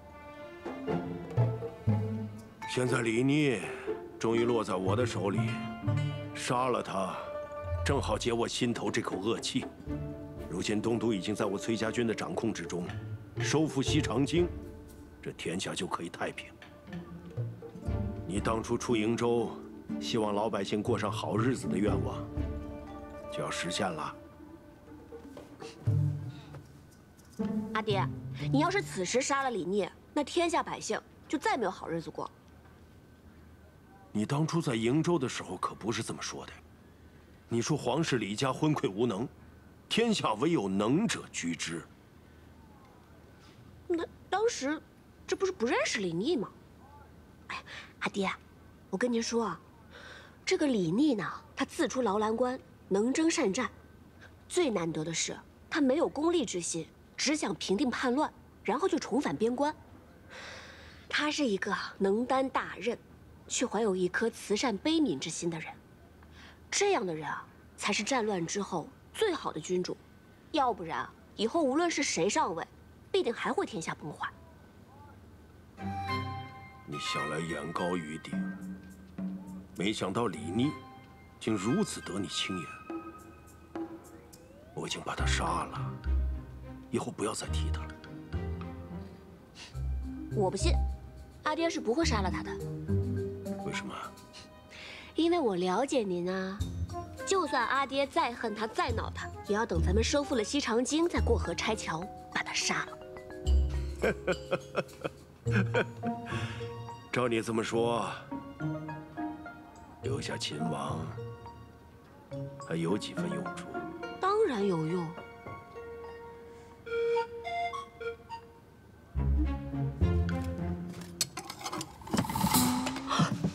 爹，哎呀，快！我女儿说了，留着你还有用，就暂且不杀了。你也真是的，打不赢我阿爹就不会逃嘛，绑成这样关在箱子里，很舒服啊。倒也不是打不赢。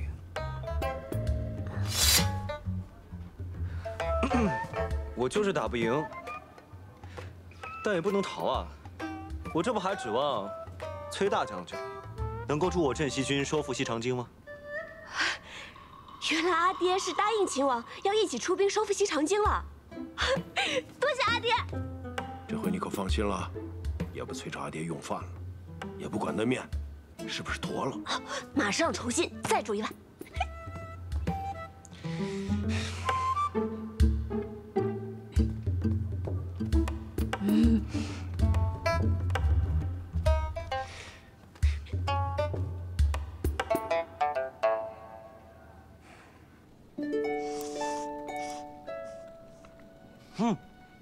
慢点吃，慢点吃。好吃吗？好吃。这是刚才绳子勒的。没事，过2天就好。你可真傻，小仗则受，大仗则走。这么大一个人被捆得结结实实，窝在箱子里多久了？不怕伤到筋骨吗？也没多久，就是呢，在你进来之前，大将军跟我说，要一起出兵收复西长京，可以，但他得先把我绑起来，关进箱子里，看看你的意思。如果你想杀我，那就不用等出兵了，他就立刻一刀砍了我脑袋。但如果你想留我一条性命的话呢，他就答应我，一起出兵收复西长京。你就那么有把握？我不想砍你的脑袋啊！也许我是故意把你骗到崔家军大营里来，好报仇雪恨呢。毕竟你把我在太清宫关了那么久。你生气了？当然生气了。你真记仇啊？当然记仇。那你让你阿爹一刀杀了我，也不解恨啊。哎，我有一个办法。什么办法？你看，一辈子这么长，要不从今往后，你就天天折磨我，使唤我，开心了不开心了都拿我解闷。我觉得这样才更解恨，你觉得呢？你想得美。我当然想得美。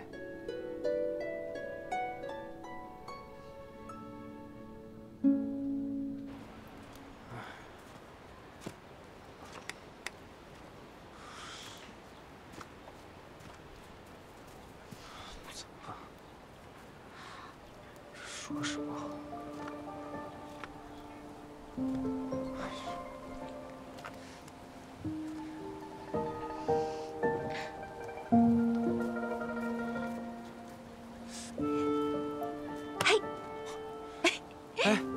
桃子，吃吧。你刚刚怎么啦？像个热锅上的蚂蚁一样，走来走去的。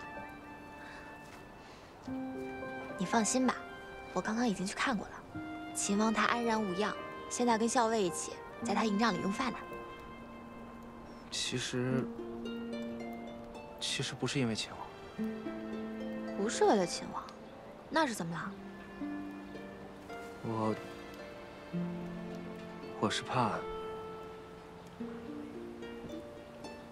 我是怕以后再也见不到你了。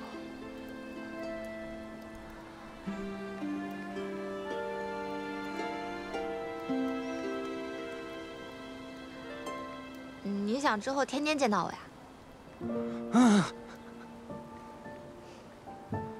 但是我们马上就要分开了，之后还有打仗。万一我受伤了，或者……反正也没有人会告诉你。也许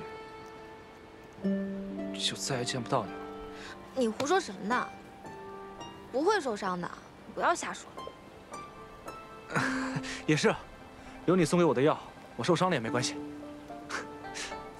傻子，快吃吧，都凉了。行军打仗总是要小心些的，别总想着自己要受伤。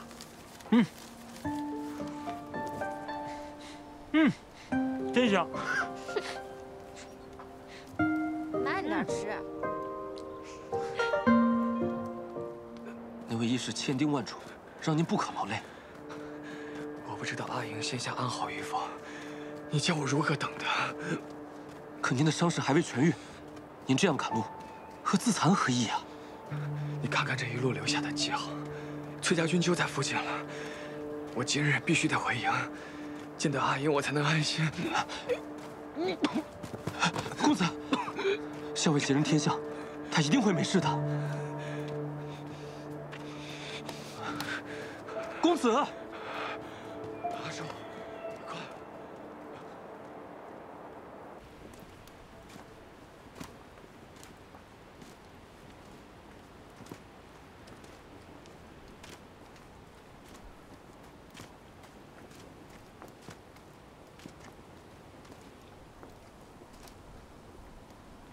阿英，我真舍不得走。那你要不要留下来？我倒是想，我想带你一起走，只怕你阿爹崔大将军肯定不会答应。那你是想得太美了。我送你个礼物。嗯。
韩英，等到天下太平，我定娶你为妻。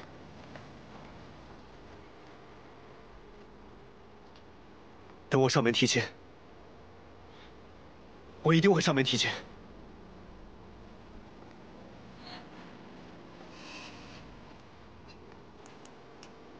我要娶你，我要娶你，我要娶你！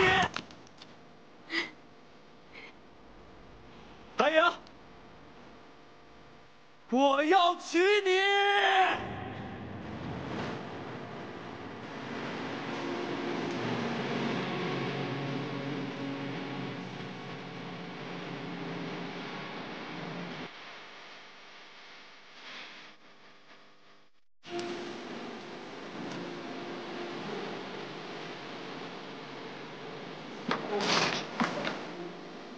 公子，快走！离开这儿！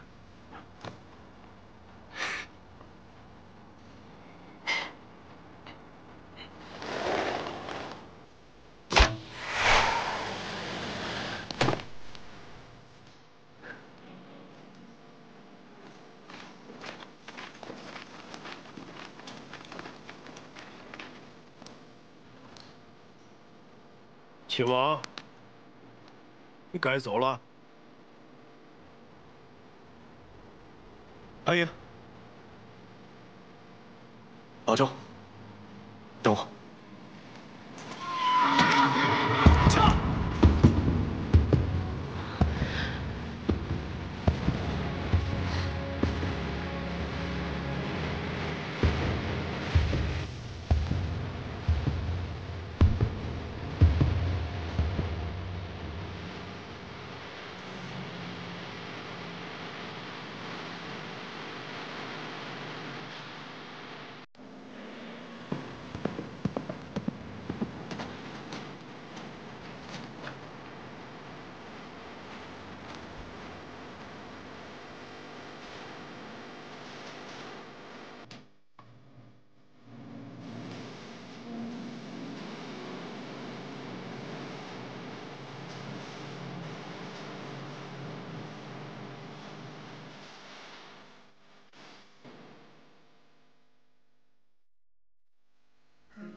阿英，等到天下太平，我定娶你为妻。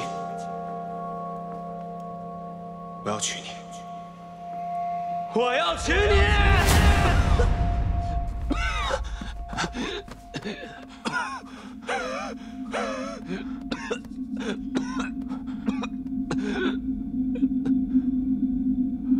公子，咱们回去吧。回哪儿？我已经没有家。可是不回崔家军的话，咱们压根无处可去。无处可去，无路可走，无药可医。我是谁？我不是崔林。我在这个世界上从来就无名无姓。我顶着崔林的名字活了这么多年，我都已经忘记我自己是谁了。为了他，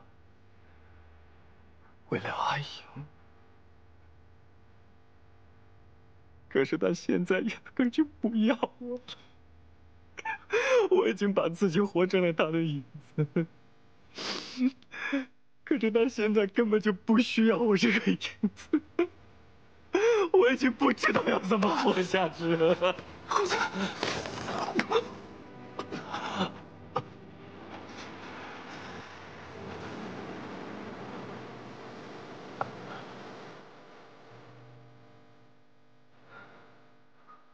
阿叔，我一直都觉得我不是崔林，她才是崔林。她哪怕是个女儿家，她才是真正的崔林。阿爹，还有阿姨，都不需要我这个影子，一个被主人抛弃的影子，一个没有用的影子。阿英和我永远都不可能。都怪我，都怪我，怪我身子不好，怪我不能上天杀敌，都怪我身子不好，都怪我，都怪我。阿叔，我求求你，你把我杀了好不好？把我杀了，一个被主人抛弃的影子，就应该去死，就应该去死。我知道有一种续命之法，据说只要服了结说的神药，哪怕病弱的人也能康复如初。公子，我陪你去找那个神药。不，绝对不能去。崔家军和结说有着血海深仇。阿英的娘亲就是死在结说人的手里，我是绝对不会去找他们的。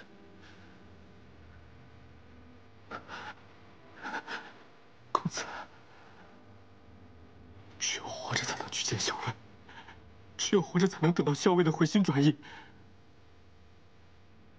如果有神药，公子你身子恢复了，也许到那个时候，小慧就会看清李宁的真面目，小慧就能感到公子从前对她的一片真心，她就会回心转意了。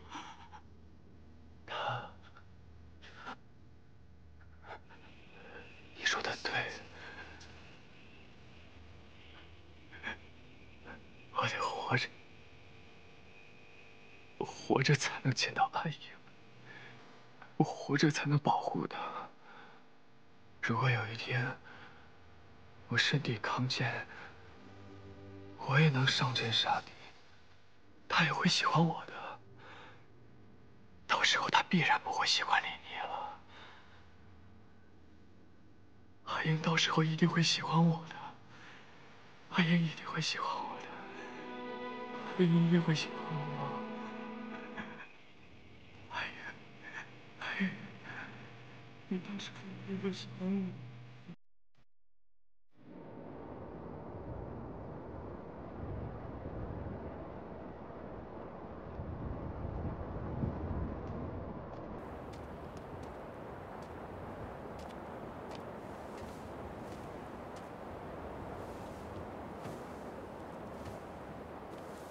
夜半风凉，还是回去歇息吧。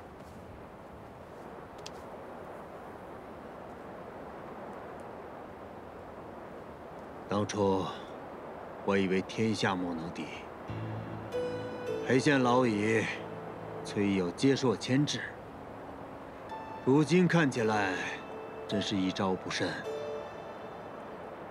崔乙既夺东都，定会与李逆起纷争。若是杀了梁王为帝，便会与李逆结成生死大仇。哼！如果他们联手对付我，那我们就决一死战，杀个痛快。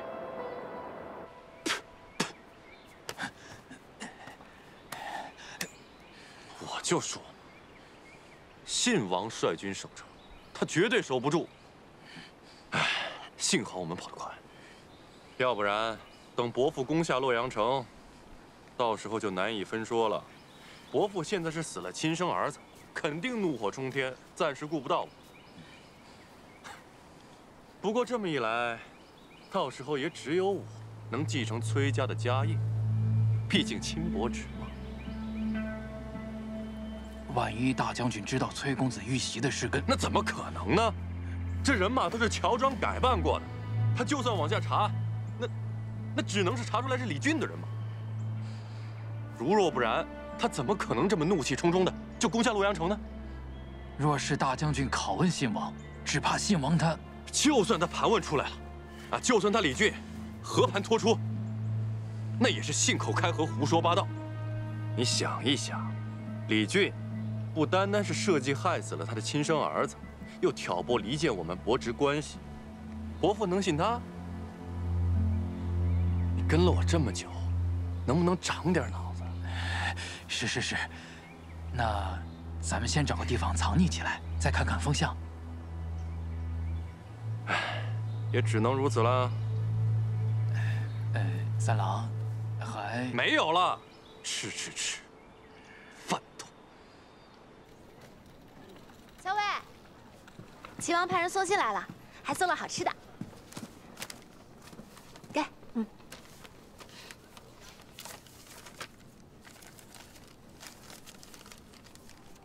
大战在即，呼吁你深爱此物，特寄之疗以解闷。常言嚼之如碎玲珑，取势若破竹，碾压敌军之口彩，邦军顺遂，旗开得胜。入京后，愿同去殿中，具案大嚼干果及果脯，又侧翼后翼，皆托付于君。替我再三拜赏崔大将军。小伟，秦王信上说什么啦？说祝我们旗开得胜。送这些来，就为了巴巴送个好口彩啊？是，特意麻烦耳朵跑了一趟，就为了送上这么一个干果的好彩头。他送干果来，跟我又有什么关系啊？哼，干果还没吃几颗，嘴这么硬啊！少威，快吃吧。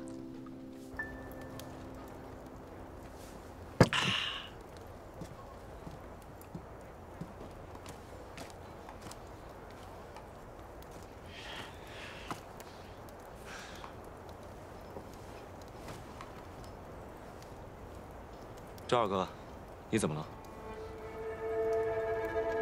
我可忍不住了，石七郎！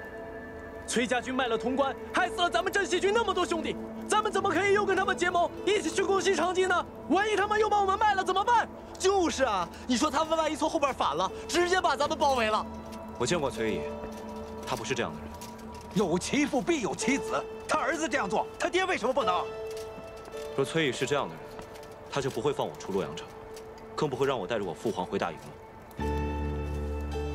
石七郎，那咱们真的还能相信崔家军吗？镇西军把侧翼和后翼都交给我们了。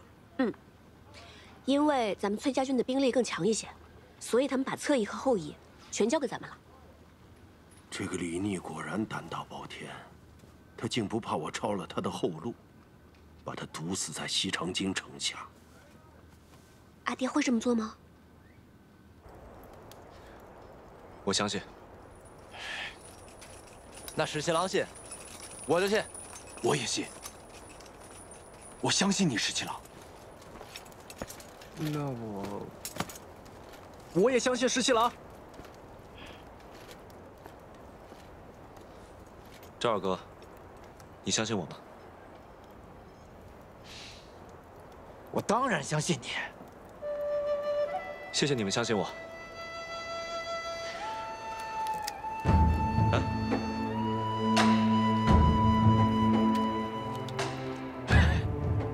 等收复了西长京，我就带大家烤黄羊吃。烤羊就算了，得有酒啊！对，有酒。来，干！来，干！要不是碍着你的面子，这回我早就把他给收拾了。阿爹，你才不会呢。不过，就算我们崔家军和镇西军加起来，比孙敬的守城兵马多，但自古以来，守易攻难。李逆虽然是个混小子，但不像莽撞之人。他是不是在城里还另有布置？阿爹瞧出来了。其实早在前些时日，李逆就已经派人在城中暗中散布谣言，煽动百姓去哄抢粮食。此时城中人心惶惶，一旦攻城，城中街坊必定会先乱起来。而且我还猜他八成安排了放火，或是去太仓抢掠粮食。一旦城中乱了，太仓无粮，那守城的军士必会挨饿。这样攻起城，自然会容易很多。是吗？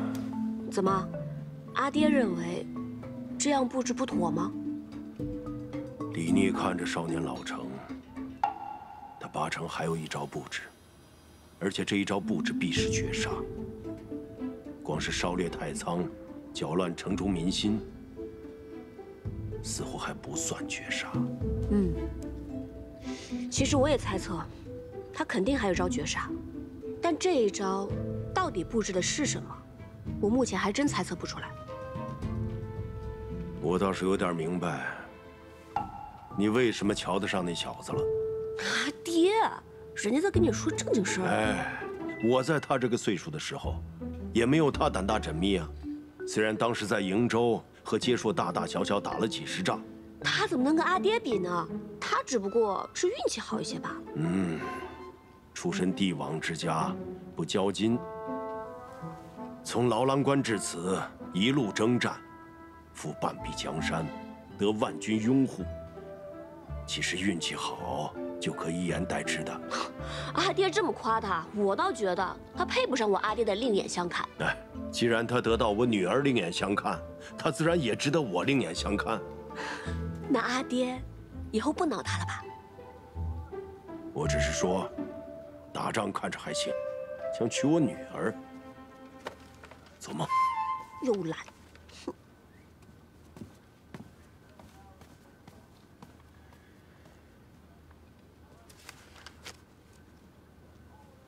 秦王要攻城了。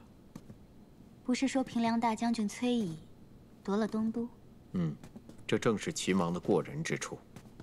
他不仅大大方方的把东都让给了崔乙，还说服了崔家军跟自己一起联手攻打西长京。父亲，您说秦王会成功吗？明面上呢，他是要和崔家军攻打西长京，可是暗地里一定另有一番布置。我就不知道这布置是从何而起，又如何呼应了。相爷，出事了，出事了！秦王攻城了，好些乱民直奔太仓去了。那些乱民把太仓给抢了，太仓的守卫拦也拦不住啊。后来不知怎的，太仓就起火了，太仓又烧又抢的，只怕现在也剩不下什么了。好了，我知道了，你下去吧，命人严守门户。是。